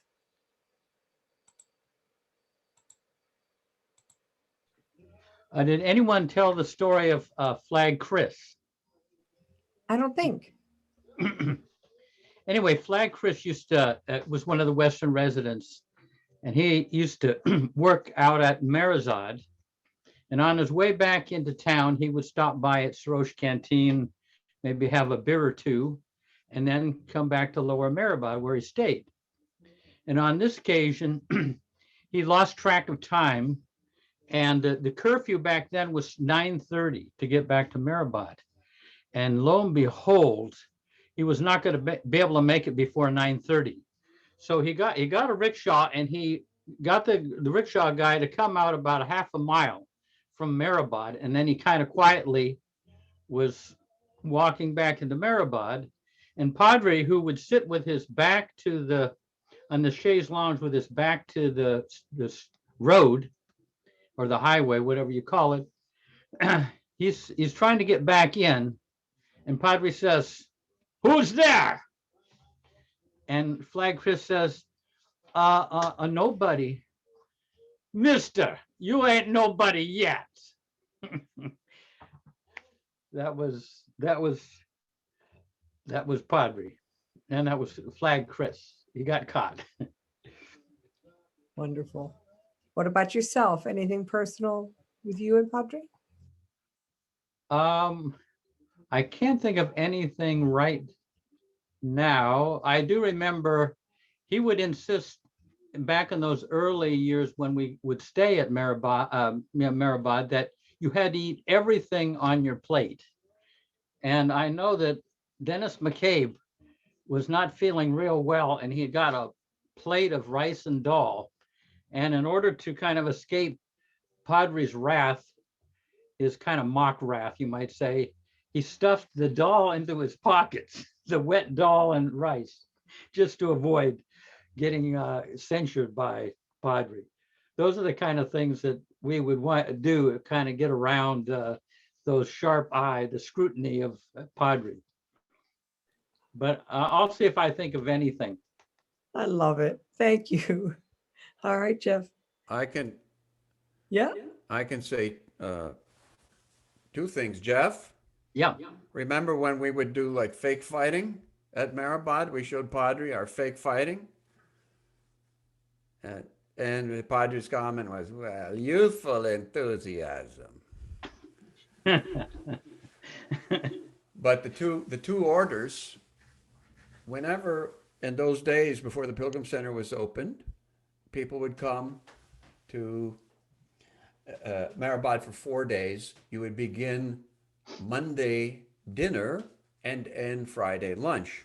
So before Monday dinner, Padre would come and speak to the pilgrims staying there. In the way he would come in the room and say, "You are privileged to be staying at Maribad, and while you are here, you will follow 2 orders in this dining hall. First, that utensil that goes into your mouth does not go into the vessels, you understand? And the second order is anything that goes onto your plate, you will consume. Follow those 2 orders and you won't have any trouble. Jai Baba." That was his introduction to pilgrims.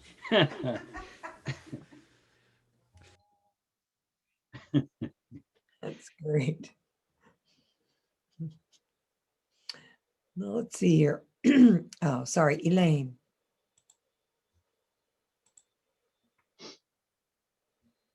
Go ahead, Elaine.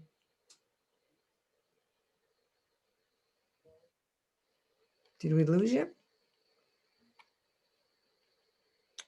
Okay, all right. I tried second time, sorry. I missed the proper thing. I remembered in all this another story. I'll try to make it brief. In 1983, was it? Or I don't know, Padre passed in 82 or 83, Peter? 82. 82. Yeah. Okay, so it was in 82. I just, it's been so long. We had been in Maribad for about 3 or 4 weeks, I think, and after the pilgrim season had ended, the Pilgrim Center had opened, I think, the year before, 2 years before. We came back about the 15th of March. We came home, and we had a farm, a sheep farm in New Jersey. And I guess I don't remember the morning. I didn't have the consciousness to write it down, and I wish I had, but I would say about the 18th, 17th or 18th, we were still jet lagged. I remember that. So it was only a few days after we got back from India. And March, that time in March in New Jersey is very cold. It's the end of winter, but it's still cold. And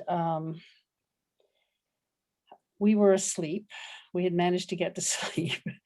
And about 5 in the morning, maybe a little later, just when the light is, the sky is beginning to turn gray, beginning of dawn, I suddenly heard all these dogs barking, and we had trouble in the past with dogs attacking our sheep in the pasture.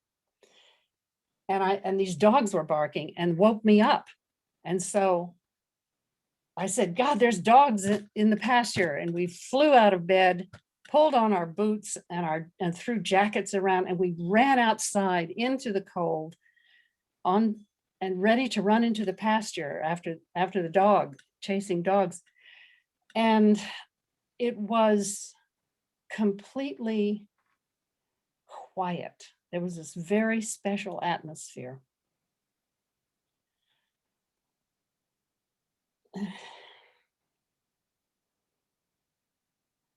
I guess we had come home. I guess we'd come home on the 10th or 12th. I'm sorry, I'm getting this time all confused. There was this very, very, very remarkable, unusual atmosphere. And the sheep were sitting on the hillside, lying down, completely peaceful. And you could see their breathing crystallizing in the air. Now, when there's a dog in the pasture, the sheep are all standing, and every one of them, they're on alert and they're clutched together, and every one of them is looking towards the danger. So you know where the dog is. And these sheep were just resting on the hillsides. Their little legs were folded up, and it was just peaceful and quiet. There were no dogs. There had not been any dogs. And the atmosphere was so remarkable and fine. And I remember we didn't speak to each other. We just kind of went back inside the house, and we didn't say anything about it. And then 2 hours later, Jal Dastur called from India and told us that Padri had passed 2 hours before. And immediately I Padri had so much to do with dogs at Mehrabad. And I just remember feeling that those were the dogs of Mehrabad that I heard. And I don't know, they were hailing Padri's passing. But there were no dogs in my pasture. And it was at that moment that I knew, I got the first time I really kind of got it who Padri was. And I can't put that into words at all, but that's what happened on my farm. And I just remembered that, so I thought I'd share it. Jai Baba. Jai Baba. That was beautiful, Elaine. Very touching. Very Yeah. touching. Yeah, she created an atmosphere for us. Alicia? Alicia, are you there? I'm here. Thank you. I had never had the opportunity to meet Padre. I came to India after he passed. But Robert was very fond of Padre and used to tell many Padre stories over the years. And I just recall, I don't know why I was just remembering this one. The reason I thought maybe it was Flag Chris was because Robert used to tell a story about Flag Chris, but I think I think that was the story. But the one that I just was recalling was one time Robert had come back to Mehrabad, and was a little bit later in the day, and he'd been at Mehrabad all day, and he saw Padri sitting out on the veranda. I might not get this 100% accurate, but it was just such a sweet, how I always hold Padri inside was, I guess he had been hadn't shaved, and he had some beard growing or something. And Robert commented, Padri, what's happening? You're getting a beard, maybe you should shave. And Padri's response, sitting up on, in that chair in his veranda, said, Mister, there's only one person who can tell me what to do, and he's not here. And that's just how I always remember. Robert told that story so many times, and I just remember that's how how my impression of Padre. Thank you. That was beautiful. Thank you. What a great story. Jai Baba. Well, I know Susan and Daryl Smith had a little story they said that they might be able to share. So if you would, go ahead and unmute. Oops. Oh, hi. Hey, Baba. Hey, I'm trying to put the video starting. Oh, here we are. Hi. Who's gotten dressed yet?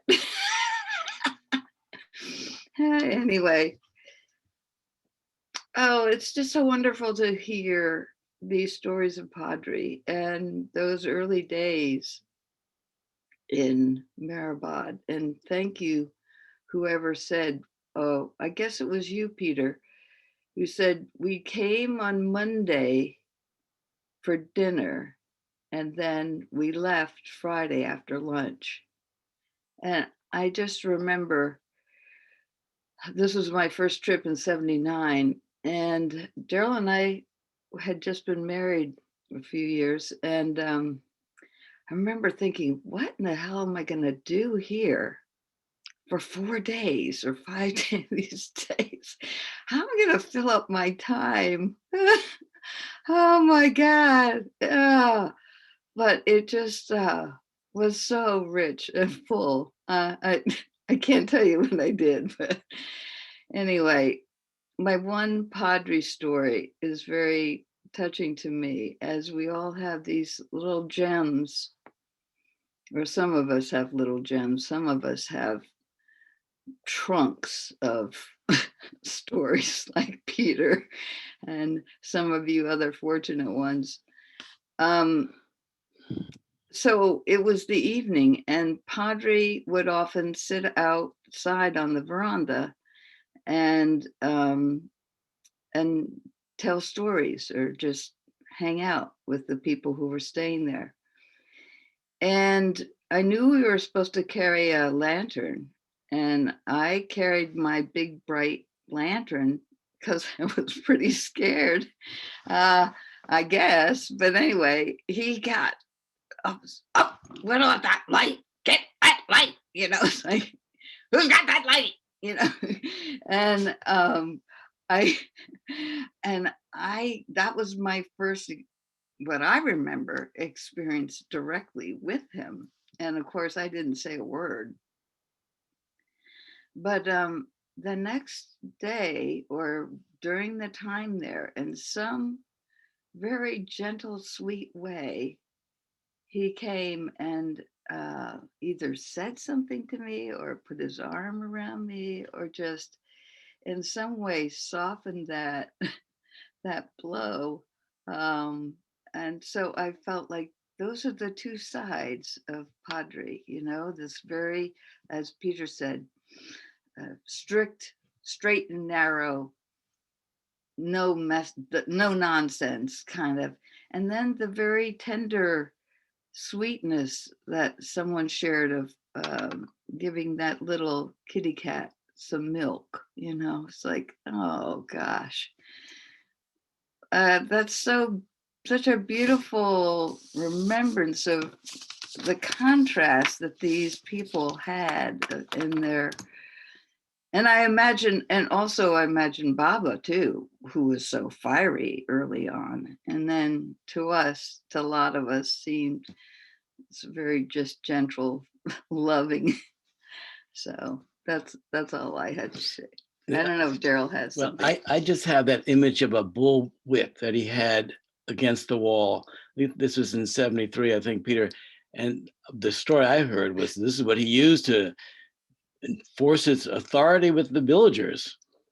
Do you know that, Peter? Is that true?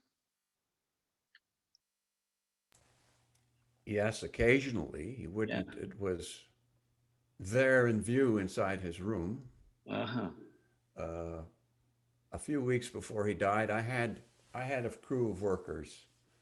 I was doing the waterworks at Maribod. In those days, it was basically digging wells, cleaning wells, digging pipelines. Not nearly as extensive as it is nowadays. The work was all done by hand. Gita Ram from Hamirpur had just come to stay at Mehrabad shortly before, and he was enthusiastic and wanted to be diligent about it. My workers at the end of the day returned some tools to a store shed near where he was staying, and he didn't like the way that a few of them threw the tools into the room to leave in a hurry. And when he complained about it, one of them made a wisecrack. Oh. So my workers were young guys. Not most of them. I don't know if any of them were over 20 years old, because they would get paid the same wage as old ladies. And those are the only guys I was allowed to hire. That was the only work they had with me. Okay. So anyway, it was reported to me, and I had to bring the crew to Padri in the evening to deal with this situation. Dottie told me, just you deal with it with Padre. I don't. So I said, okay. So I said, Padre Kaka, I've had this issue. Gitaram's complaining, some of the workers. So I had them line up. They were all lined up outside in a semicircle outside of his room. And then the drama happened. So Padre goes, questions them. It's all in Marathi. And he's trying to put the fear of God into them. So it's the drama, you know. But first, this is a guy from these old families from Oregon that were there for centuries. They were there in the early years with Baba too. So one of them said something like lightning. Padre's hand from hanging from his side slaps the guy across the face like lightning, like that. And they're all shocked, and they take a step back, and he's giving them the lecture in Marathi about the respect of the place and all of that. He strides into his room and brings out the whip, and he's striking it like that, and they're all in fear now. There are spectators too in those days. The center of Mehrabad was around Padri when he was alive. So that's, they got that impression. This guy that he slapped and reprimanded has been working at Mehrabad ever since. Spent his whole life there as a foreman of one of the crews. Usually he would direct the women's crew, especially at Amartithi time. Several of those guys who worked for me, they worked at Mehrabad through the years. They started as young boys, and they worked through the years at Mehrabad. That whip once, I don't tell this a lot, you brought the whip up. One Amartithi time, you know, at Amartithi, the tribal people whose caste occupation is to beg at religious festivals would come there, especially between the tracks and the road, the Kedgan road going up the hill. They would stand there and do their scene and beg from the pilgrims. At Amartithi times, the people going up would have to run this gauntlet. And especially the Westerners who were not used to this. So during one of those Amartithi days, it was like the first day of Amartithi that year, and the Amartithi day, it used to go on 3 days. He gave me the whip and said, here, mister, go ahead and whip those beggars at the track. I said, yes, sir. Can you imagine that? People don't believe that when I tell them. So I go there. I'm not going to start whipping people. But he wanted them to see that here's a foreign Gorilog who's willing to whip them and knew enough, a few words in Marathi, so they would get the point that we're people here too. We don't want to put up with this. We're not just an easy hit. this is for everybody and you're welcome to stay, but don't do this. Yeah. Of course, all the pilgrims, the Indian pilgrims, are looking at me like, Oh, God. how dare you? This is a holy place and you're whipping the beggars. And I didn't care because Padre told me to do this. Great story. So I brought it back. Did you do it, mister? Yes, sir. Here's your whip. And he knew I wouldn't make a big deal of it. I wouldn't tell people about it. I wouldn't, this means this and that means that. Yeah, it's a practical thing. Padre was a practical person. There was a practical purpose to it. That's it. Yeah. Beautiful. Yeah. Well, just to compliment that, I was always struck by the austerity of his room. Just that bed and a few books, just a few books on the shelf.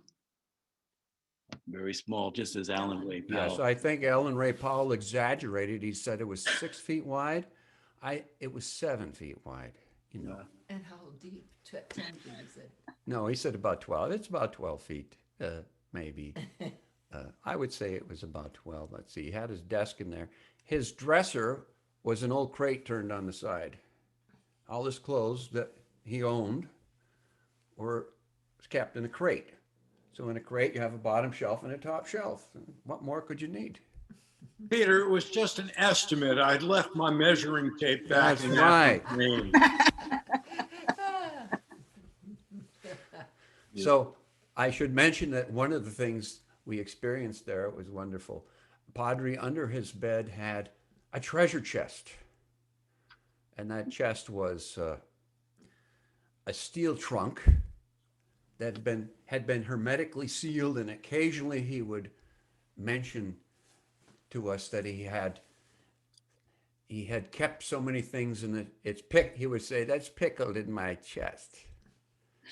It was carefully sealed so that in case of any natural disasters that Baba would mention through the years, and Padre, like some others of us, was a big fan of the coming catastrophes.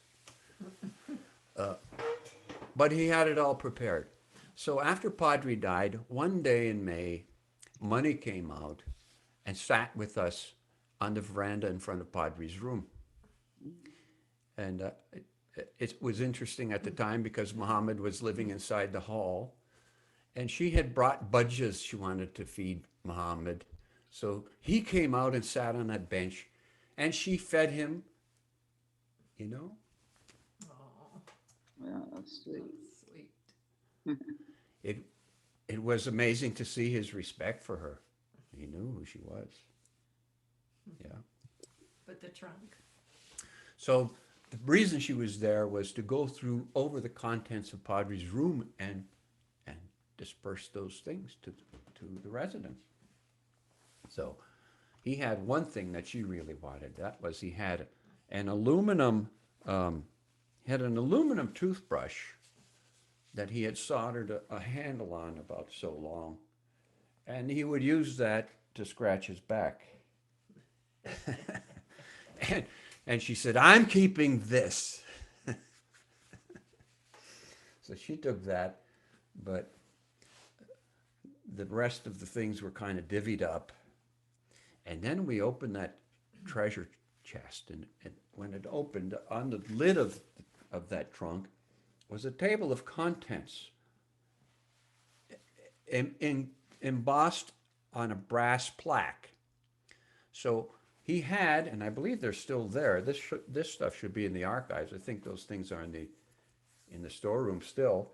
He had a set of punches, numbers, letters, and on that brass plaque, he had engraved, embossed the contents of the trunk.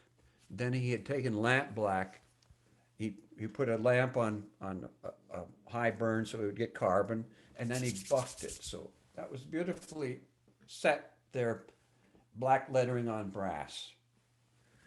He also had a whole type sheet explaining where the provenance of each of these items. In there were things like coins from Sai Ba. He said, I wanted to have something from each of the 5 perfect masters.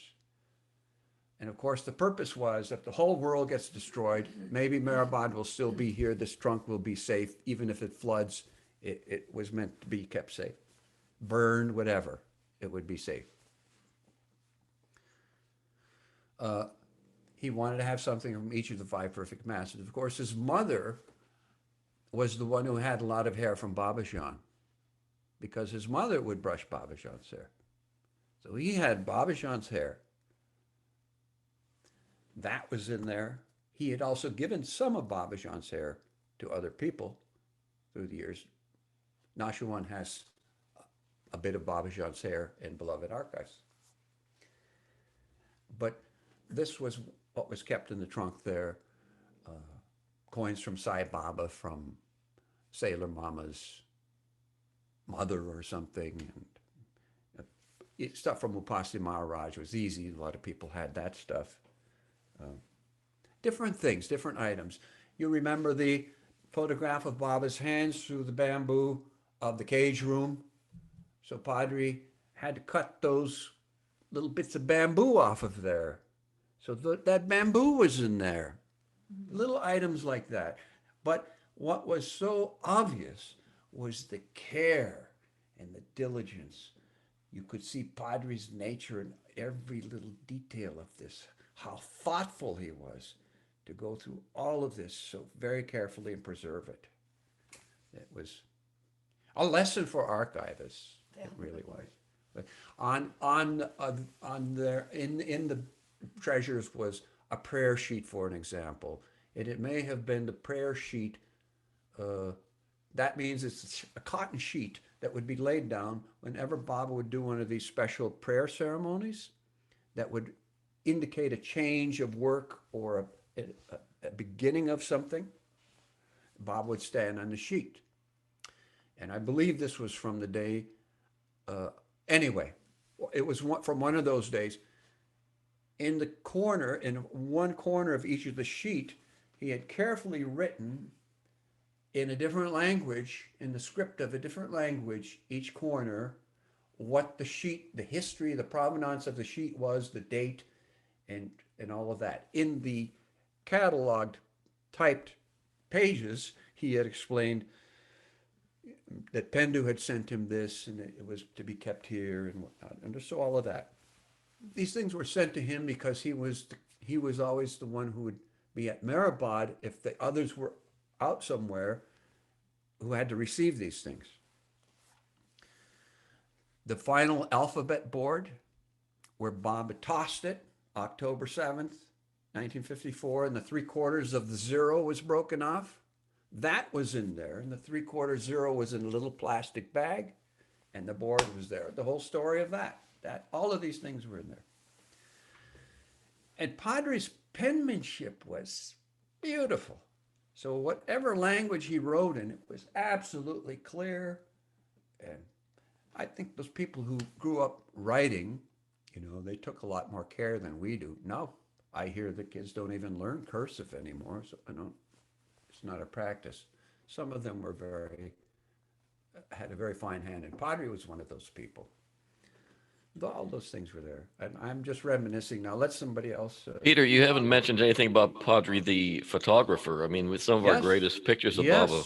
Oh my God, yeah. That's right. In the early years, there were 2 people who had cameras.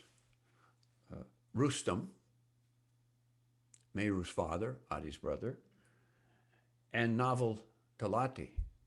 This is in the 20s. So those few shots we have of Baba in the 20s at Mehrabad specifically, besides the ones taken by the professional photographers like S.S. Dean, or usually it was Dean, sometimes it would be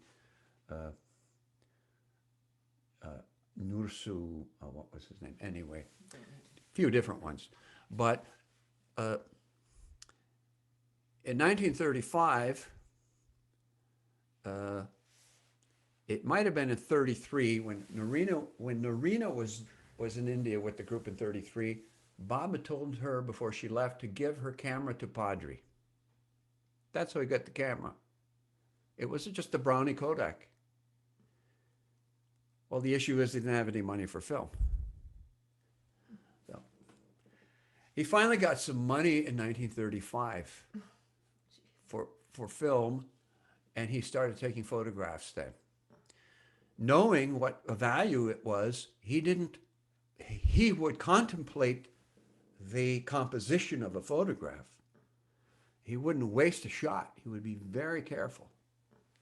But beginning in 1935, we have a great record, for an example, of what Mehrabad looked like from so many different angles, up and down and back and forth. And Padri, it was all due to Padri. Then later, we have those series, especially beginning in Bangalore in 39, we have the beautiful series of photographs that begin. When I say series, I mean more than 2 or 3. Then we're starting to get now, and I believe it's because Elizabeth and Arena would give Padri the film. So then he would be taking photographs 20 at a time, 30 at a time, and through those years, we got great shots. Another thing Padri did is take a moving film sometimes. You know, he worked at Sarosh Cinema. Also, he was in Nasik. Most of the Mandali were in Nasik from 1929-30, when Baba moved most of the Mandali there, and they worked either for Sarosh Motor Works Nasik or Circle Cinema there. They also had, during World War II, a Sarosh Cinema near Mehrabad in Arangan for the soldiers there. And the Mandali would run that business. And Padri was a projectionist. So he knew, he was a mechanically inclined person. He knew about how these things work. But he also, being, as I mentioned, he really was a very thoughtful archivist. And he knew the value of the image of Meher Baba, what it would be in the future, and what chance it was at that time not to be missed. So he took these photographs. He took a photograph of Baba on Seclusion Hill during the Manunash work. He said it was, and when it was developed, it was shown in Sarosh Cinema. That's, you know, that building is still there next to the Mayor Nazar Trust Office compound in Ahmednagar. He said it was just beautiful. The color was perfect. The focus was perfect. The breeze blowing through Baba's hair was just beautiful. And after the showing, Baba said, "Oh, you have that film? Where's that film?" So Padre gave him the film. He said he put it in his pocket. He never saw it again. Don't know what happened to it. There are a few pieces of film of Baba that are lost, and some of them were really superb. Maybe sometime we'll see them, maybe not. Anyway, it was another great contribution. Jamie is right. We shouldn't forget that he was a great photographer for Baba. I would like to add how much those photographs came of use to us when we were making the historical maps of Mehrabad, because there they were, the pictures of where the big Dharmshala had been, you know, and where all of those things actually, where you could see where they were. And Peter, you were involved also in measuring between the buildings, and, you know, when we were making those maps. And those photographs were like gold. Thanks, Elaine. Zoe, did you have a short story? You said you had a little story. Yeah, thanks. I only met Padri during my first trip to India because he died, you know, after that. But I was taken out to Mehrabad. I went out to Mehrabad with Bruce Ecker, whom I had met because we were both staying at Viewers, and I really didn't know him. but he and Padre were clearly buddies. And I guess Bruce had been there, and then he had gone to Japan for some kind of a conference, and now he was back. Okay, so we took a rickshaw out, and Padre said, "Hey, Professor, did you come here to blow up Mehrabad?" And Bruce kind of laughed, and I didn't even get the reference, and he said, "Mehrabad will blow up you." And then he said, "Who are you?" to me. And at the time I was known as Peggy. And I said, I'm Peggy. And he said, "Peggy, are you a square peg in a round hole?" I said, "Yeah, I guess I am." He said, "Mehrabad will make you a round peg in a round hole." And I never forgot that. And I was very comfortable with him. I was not afraid of him. And he'd sort of see, and then I was one of the people who went out and stayed, for 4 days, and he would see me and tell me, like, "See that old lady? You go help her." Somebody who was walking up the hill. Or he put me on duty one afternoon.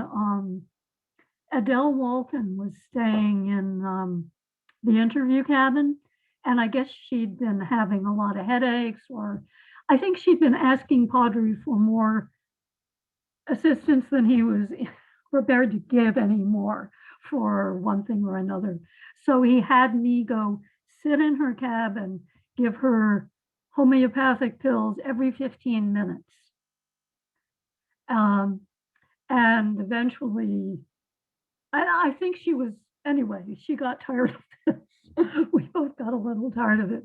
So I think she finally fell asleep, and I went off and told him I had done that. But it made me very happy, because I felt like by his just telling me to do these things, he was kind of including me, and I was much more comfortable with that than I was with, say, some of the lady modeling who would say, "Oh, darling, did you sleep well?" All that. He and Adi, for me, these tough old Parsi guys, were the ones I really took to. So I think that's all my Padre stories. Didn't he send you to take care of Preeti's grandmother? That's right. He did. He had me do something with Granny. And there was one other thing. He was sitting sitting outside his room, and I was hanging out there too. And I saw this writing on the inside surface of the roof overhang. And there were dates. And I said, "What is that?" And he kind of laughed. He said, "Oh, that's bogus." And it was a record of when exterminators would come to deal with the geckos or with the lizards, and they'd put poison. But he said, "The thing is, my cats eat those lizards and then they get sick." So he had altered the dates and falsified the dates. So anytime an inspector came, they would see, "Oh, somebody was here," and they would not poison the lizards and poison the cats. So I think that's all I've got. Thank you. Those great stories, though. Thank you so much. Yeah, for the cat lovers. Hey, didn't Padre also show us how they counted how many mosquitoes they killed with little hatch marks on that building? Is that right, Peter? I kind of remember that, but it could be wrong. Actually, you can get a good reference to all of the marks on the inside of that fascia in Errico's book. He goes in depth into the story. It was essentially that Padre didn't want municipal authorities coming spraying poisons at Maribod, especially since we lived on well water and all that would go into the ground. Mm. So Errico covers that nicely in his booklet. Thank you, Peter. Betty, did you want to say something? I remember hearing a story about Padre feeding the ants. Somebody, and I don't remember who, came up and asked, "What are you doing?" And he said, "Feed the ants." He was out at an anthill or something. Maybe you'll know more about that, Peter. I did have a question too. Do you or Debbie have a sample of his handwriting? Just curious. Well, the archives will have samples of his writing. Okay, thank you. They could send something out. He would, Rainey mentioned, you know, that Francis was out there. My memories of Padre and Francis, I got to know Francis through Erich and Padre. So to me, it was, my relationship with Francis was like one of the Maribod working guys, not as other people who had relationships with him through poetry and all that. So it's it was very much down to earth kind of a thing. Good. But Padre and Francis both smoked these non-filter cigarettes in India, Charminars. Not many. Padre had a limit even then. Of course, after he had pneumonia in 1980, he gave up smoking and then went strictly to snuff for the last few years of his life. But nothing was wasted. So he used to make chits. That means something to write and send a message on out of his leftover cigarette packet. You could make a couple of nice chits. You'd cut them and they were of a particular color, and because it was cardboard, it wouldn't just disintegrate like some of the paper would. So if he ever wanted to send a special message to somebody, it would be written on one of these Charminar cardboard chits that would be sent. He did that even in the days when Baba was there at Marizad, because he had, of course, he had an order that he had to report to Baba, and his order to Baba would want it just not a report, do it in verse. Padre was very poetic, so he would write those messages to Baba in verse. And you probably have heard the story when Baba had asked Padre, how are the rains at Maribod? And Padre would give an answer back in verse. It's hopeless, dry, and something, something, and something. And the message back from Baba was, I will destroy all your work. I will destroy you. I'll do this. I'll do that. And when Padre got the message, he stood on the front veranda and said, I've got the proof now. It's in writing. There it is. It's in writing. He has to do it now.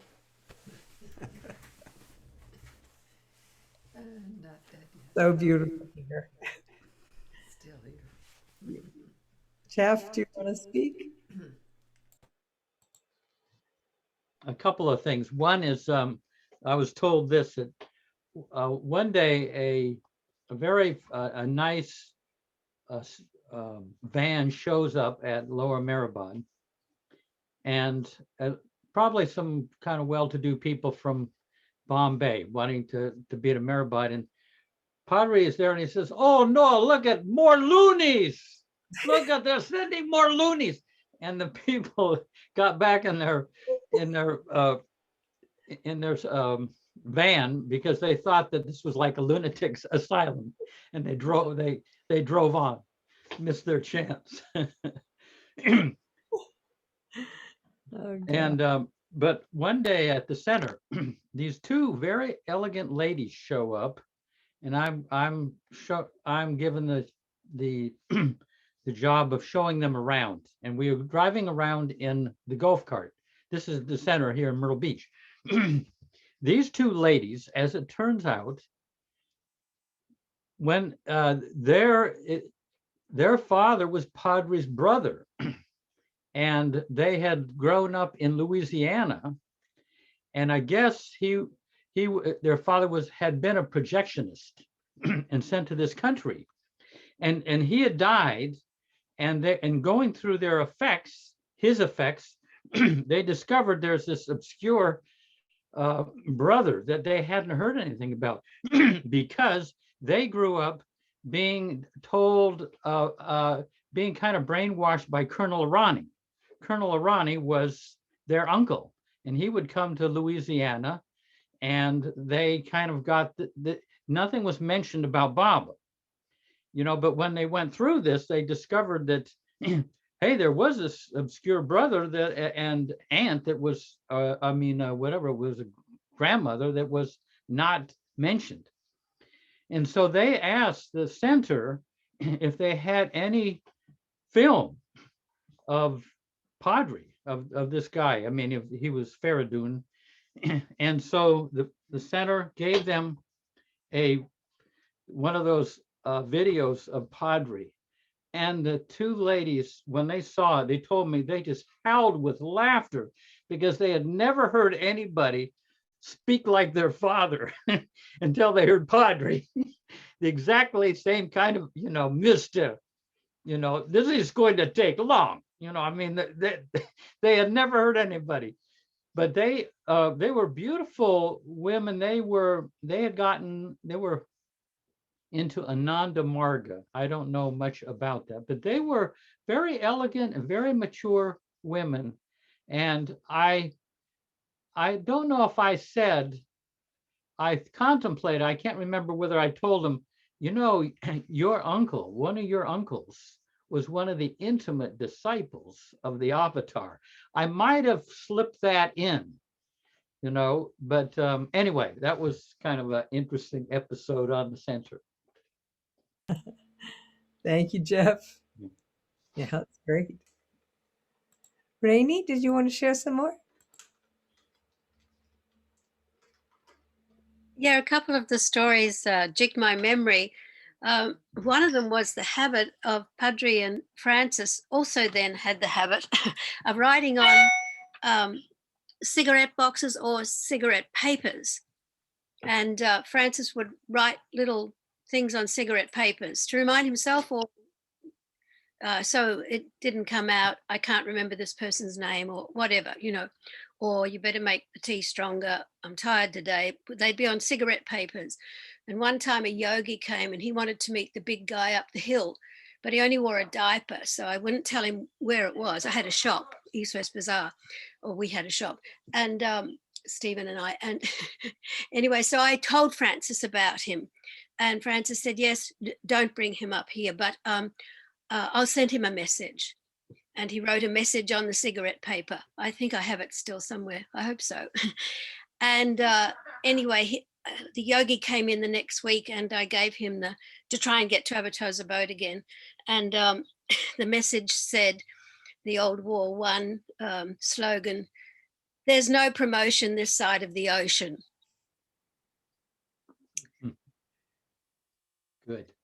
I remembered something else for people that might not have been at Maribad then in the early 70s, is Padre, of course, would always light the dooney.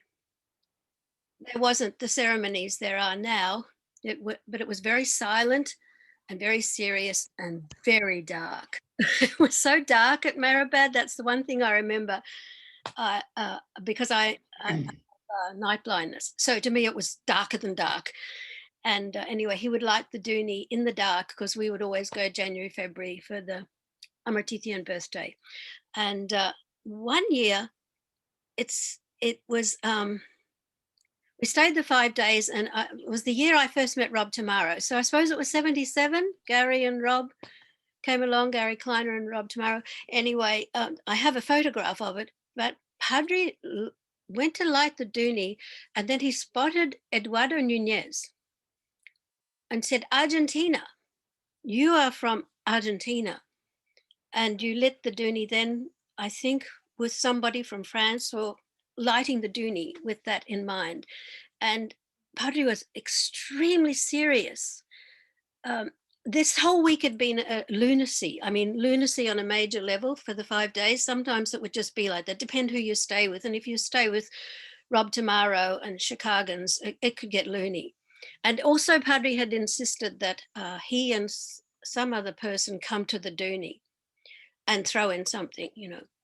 And anyway, he was very serious about it being lit for Argentina. This I remember. Now, in those days, the only person I knew from Argentina was Eduardo Nunez. That got to be one of the largest, most studious, most karma yoga group of people to this day imaginable. And that stuck in my mind, how serious Padre was when the dooney was to be lit for Argentina. I think, as I say, it was 77. So it just came to mind with the stories. Jai Baba. Jai Baba. Anybody else want to do some sharing, or if there's any question for Peter, just feel free to ask. I was just always struck by the look of Padre. I didn't meet him, but he was one of the most elegant figures I've ever seen. For some reason, that's how I take him in. So when you speak about the way his handwriting was, I can just imagine, because it just seemed everything about him was eloquence, even though, well, that's just how he struck me, even though he was such a worker and a soldier for Baba. Anyone else?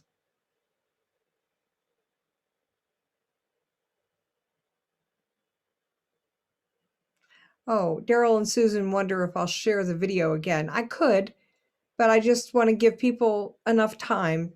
Peter, we don't want to wear you out, but it's just... Oh, it's fine. I want to make sure everybody has a chance to make comments if they want to, that's all. Padre shared many things with us. He was the caretaker of the atmosphere of Mehrabad. We would be there observing. Pilgrims would come, possibly with an attitude. You know, I've been with Baba now 2 or 3 years, and I don't know. It's just, you know, I don't know. And Padre would be ready to, he still had that same fire that he had from the early days, from his years of experience with Baba. He had it. It never faded for him. Never. It was like that. In the later years, Padre's later years, you know, when the trust became active and when Bao became a trustee, he would like to do these social programs to bring the trust out and give them a good reputation in the government. They had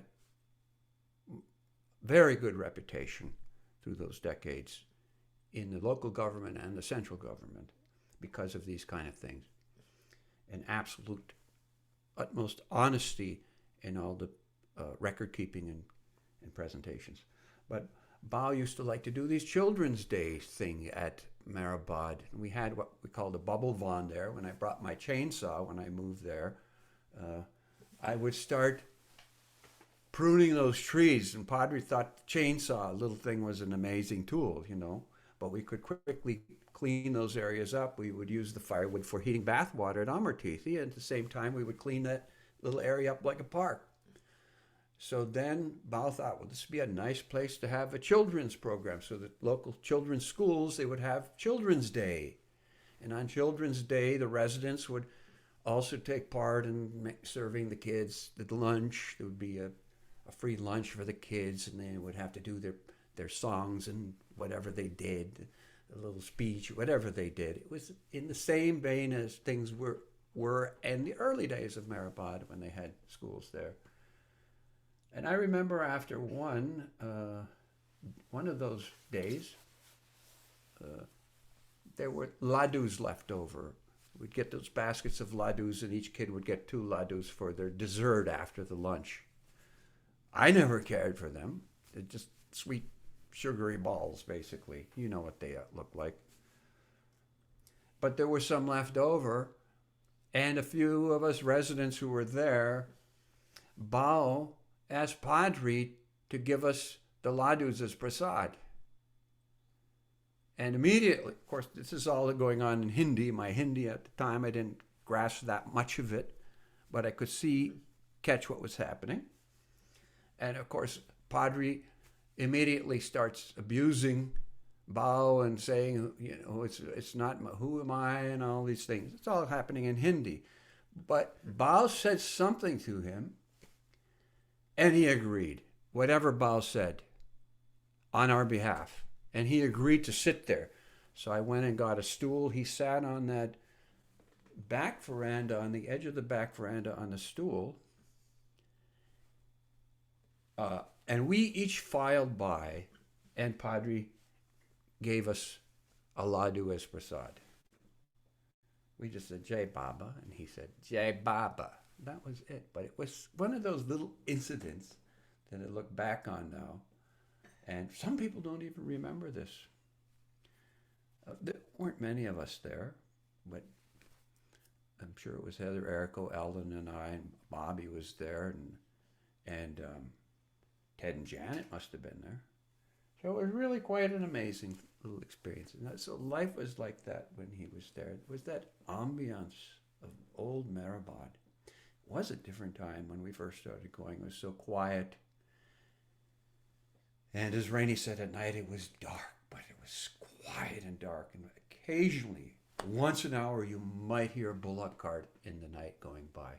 Very rarely it was. Even because there wasn't that much water at Mehrabad, even we didn't have so many birds. It was really quiet and peaceful. Anyway. Peter, I have another question. It's Judy. You mentioned that Padre and Hindu were good friends over the years. Could you share more about that? Padre and Hindu. Well, they had that, they knew each other since they were boys in Pune. And their attraction to Baba was an understood mutual thing. It was, of course, there was no decision about it. It was too obvious. So they were there from the beginning. Manzli Meme, the Gamela Yoga time at Mehrabad, the early Mehrabad phases, the Meher Ashram, Prem Ashram. Padri was also a teacher in Meher Ashram. He taught the Gujarati classes, but sometimes he had to fill in for the Persian classes. But he also was, adept in the English language, so he could teach anything. So Baba did have a focus on languages.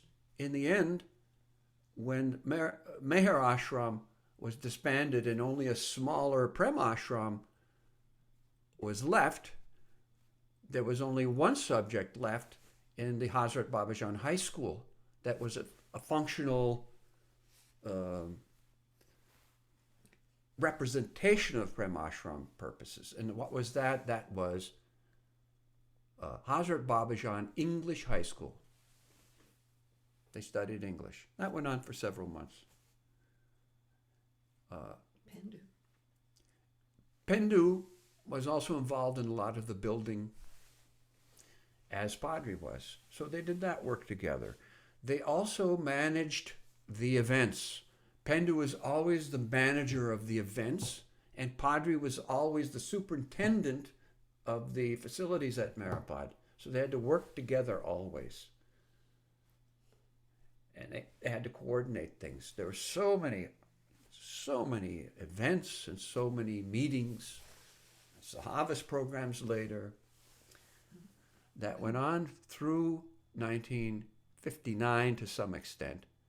After Baba's birthday sahavas in 58, it became less. But even through 59, there were some darshan programs. And then that was essentially the end of it. Pendu was called to live at Merazad before 1960, and Padri was left as the manager of Mehrabad for the rest of that time. Sidhu was the one who particularly took care of the two musts that lived there. After Ali Shah, Bapchi, dropped his body, then there was only Muhammad there. In our time, we had that. It was, to think back, it was an amazing thing. It was an amazing thing to have a real advanced must there, but it was also amazing that we had Padri's commentary and the great gift of observing him dealing with the must and explaining occasionally how you have to deal with them and where their state is and how you can't. It was something. It was really a great practical lesson. It was something rare. Now, every summer, I won't say every summer, but it began at some point where Pendu would begin coming out to spend a few weeks with us in the summer at Mehrabad, to be with Padri, be with us. It was a wonderful time. And even Muhammad the Must would come out of his mustness a little bit to be with his two old friends. It was an amazing thing to see. So, since we're on the vein of people coming to Mehrabad, I tell this story occasionally. One day, an army motorcade in the summer, while Pendu was staying there with us, an army motorcade arrived. Sirens, lights, motorcycles in front, pulls up in front of the veranda. And we're in the evening, we would sit on the east veranda in the shade. So there was Pendu in his chair with his legs up because he had the issue with his legs after the accident. Muhammad in his chair bent over. And then Padri in his simple chair, lined up on the back veranda. And a few of us just listening to the banter and just being with them. But I got up to see what was happening. Pendu would say, go and see who that is, who's come. So I see this guy comes out. He's obviously some big officer. He gets out of the car and all the guards are snapping their heels and standing at attention, saluting, and he walks in and he sees me. Excuse me, is Padri here? I said, yeah, he's here. He's here in the back, just through this door. So this guy comes and all these other officers are following him and the soldiers and making sure he's guarded and all this stuff. And he comes back. He sees these three old men lined up and he's just, Padri, Pendu.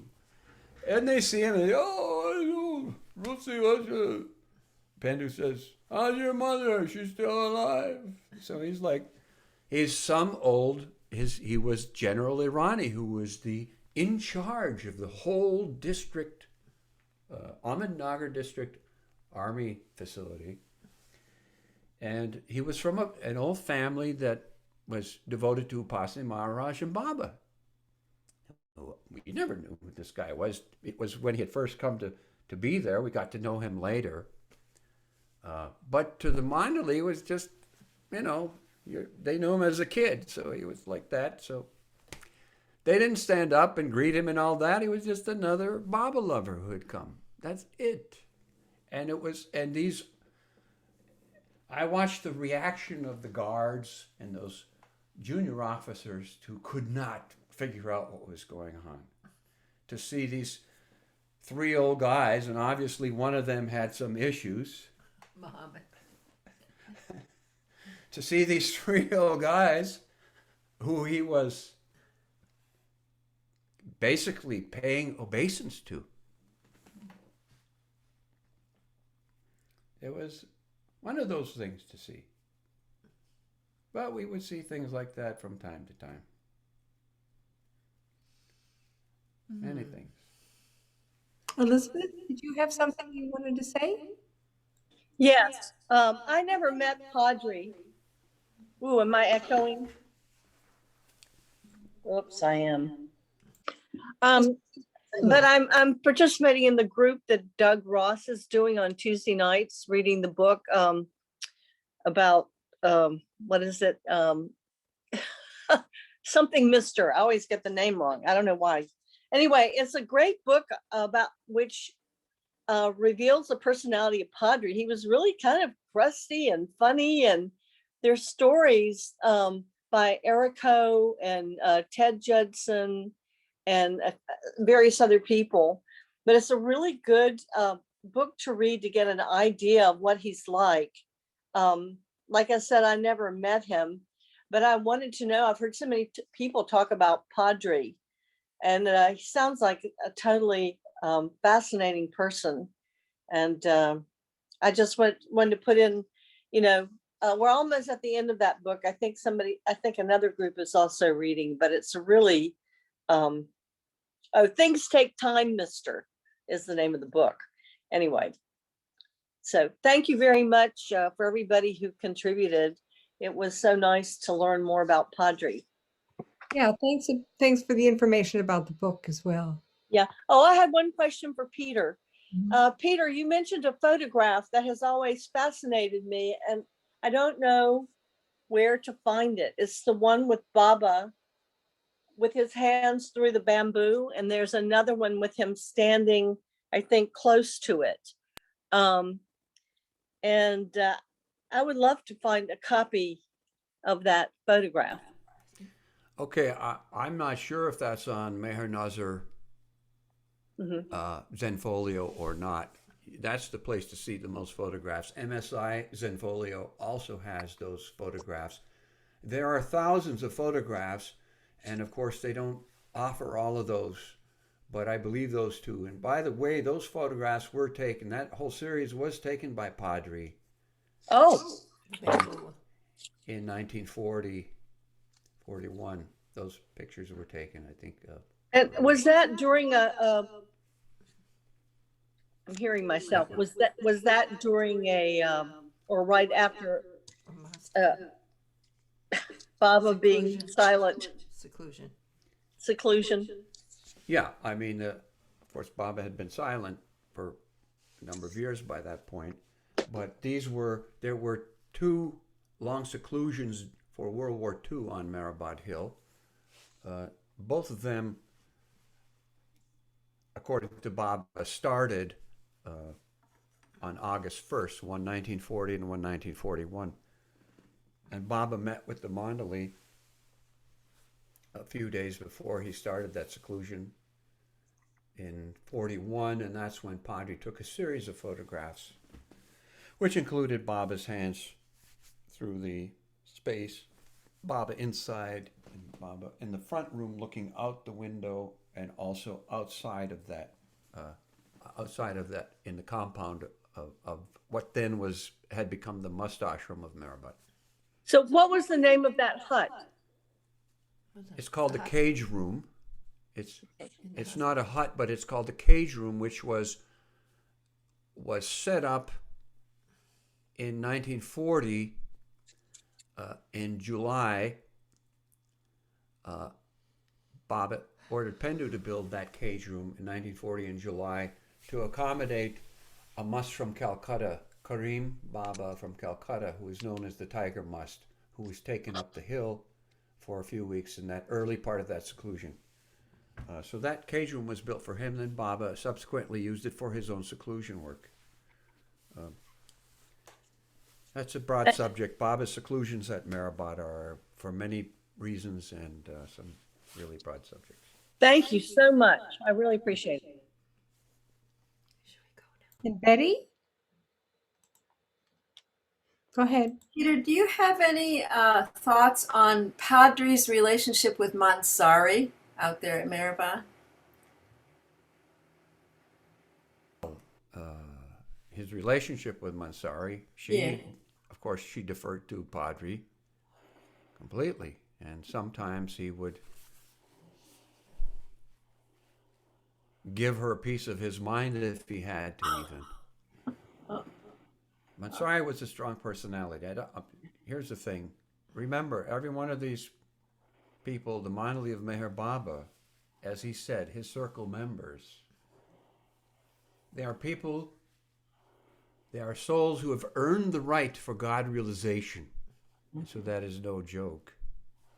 And on that subject, it just reminds me, that year that Padri died, we also lost Jal and Nadja. I was in communication with Ted recently. We were talking about information and how to preserve it and how we lost so much. And I just recollected how within a 3-month period we lost Jal, Padri, and Nadja. And how we would have loved to ask them questions. Now, just details. When they were alive, we didn't pay attention to recording things so much. It was all casual conversation.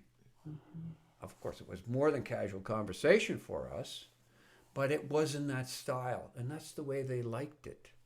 They liked to reminisce casually. It doesn't mean they didn't give importance to those memories, but that's the way they passed it on to us for the most part. Sometimes I remember somebody, if they were taking notes or whatever in Mandali Hall, and let's say Monty would be there giving a talk, and she'd give them one of these. What are you doing taking notes? But a few weeks before Padri died, Jal died February 21st, and I went to see him a few days, maybe a week before he died, and came back to Mehrabad. And Jal didn't tell me at the time, but anytime I would see Jal when I was going back to Nagar, he would have a standard comment, which was, "I give my love to Padri, and tell my cousin Pendu I'm coming to fight with him." He didn't have much regard for some of the other Mandali. Even like he would say about the Jeswala family, newcomers.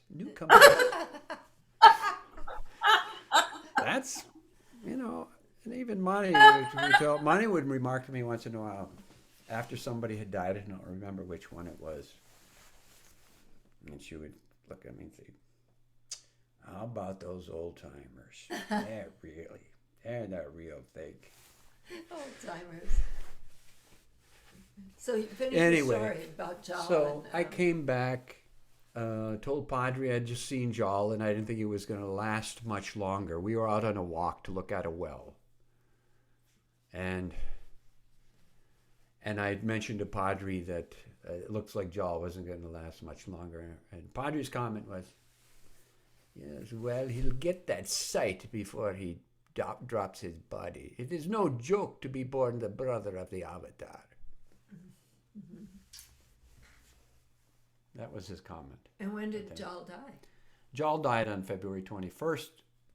Padri died on March 13th. And Nadja on May 20th. All there in 1982.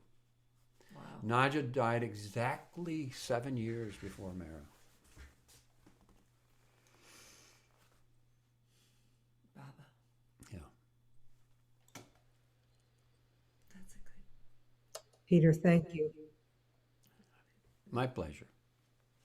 Okay, are we done? I It's think 2 it's o'clock. about time to We've been here stand up out of these 3 chairs. hours. Woo. Yeah, Wiggle, it's wiggle, hard, wiggle. isn't All right, I didn't know whether to show this video again because somebody asked me, but I don't have to.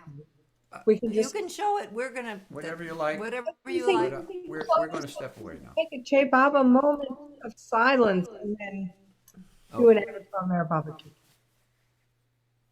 It was wonderful. Thank you. Wow. Moment of silence, Mia.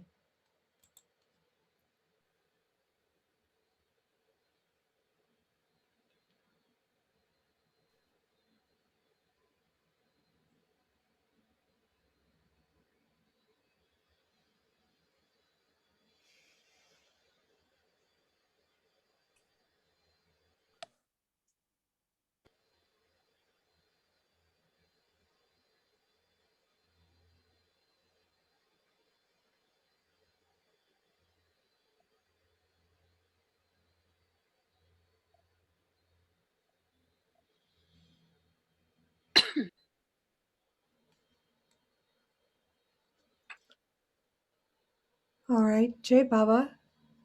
Avatar, Meher Baba. Ki Jai. Avatar. Jai Baba. Ki Jai. Jai Baba. Avatar. Meher Baba. Ye Jay. Day.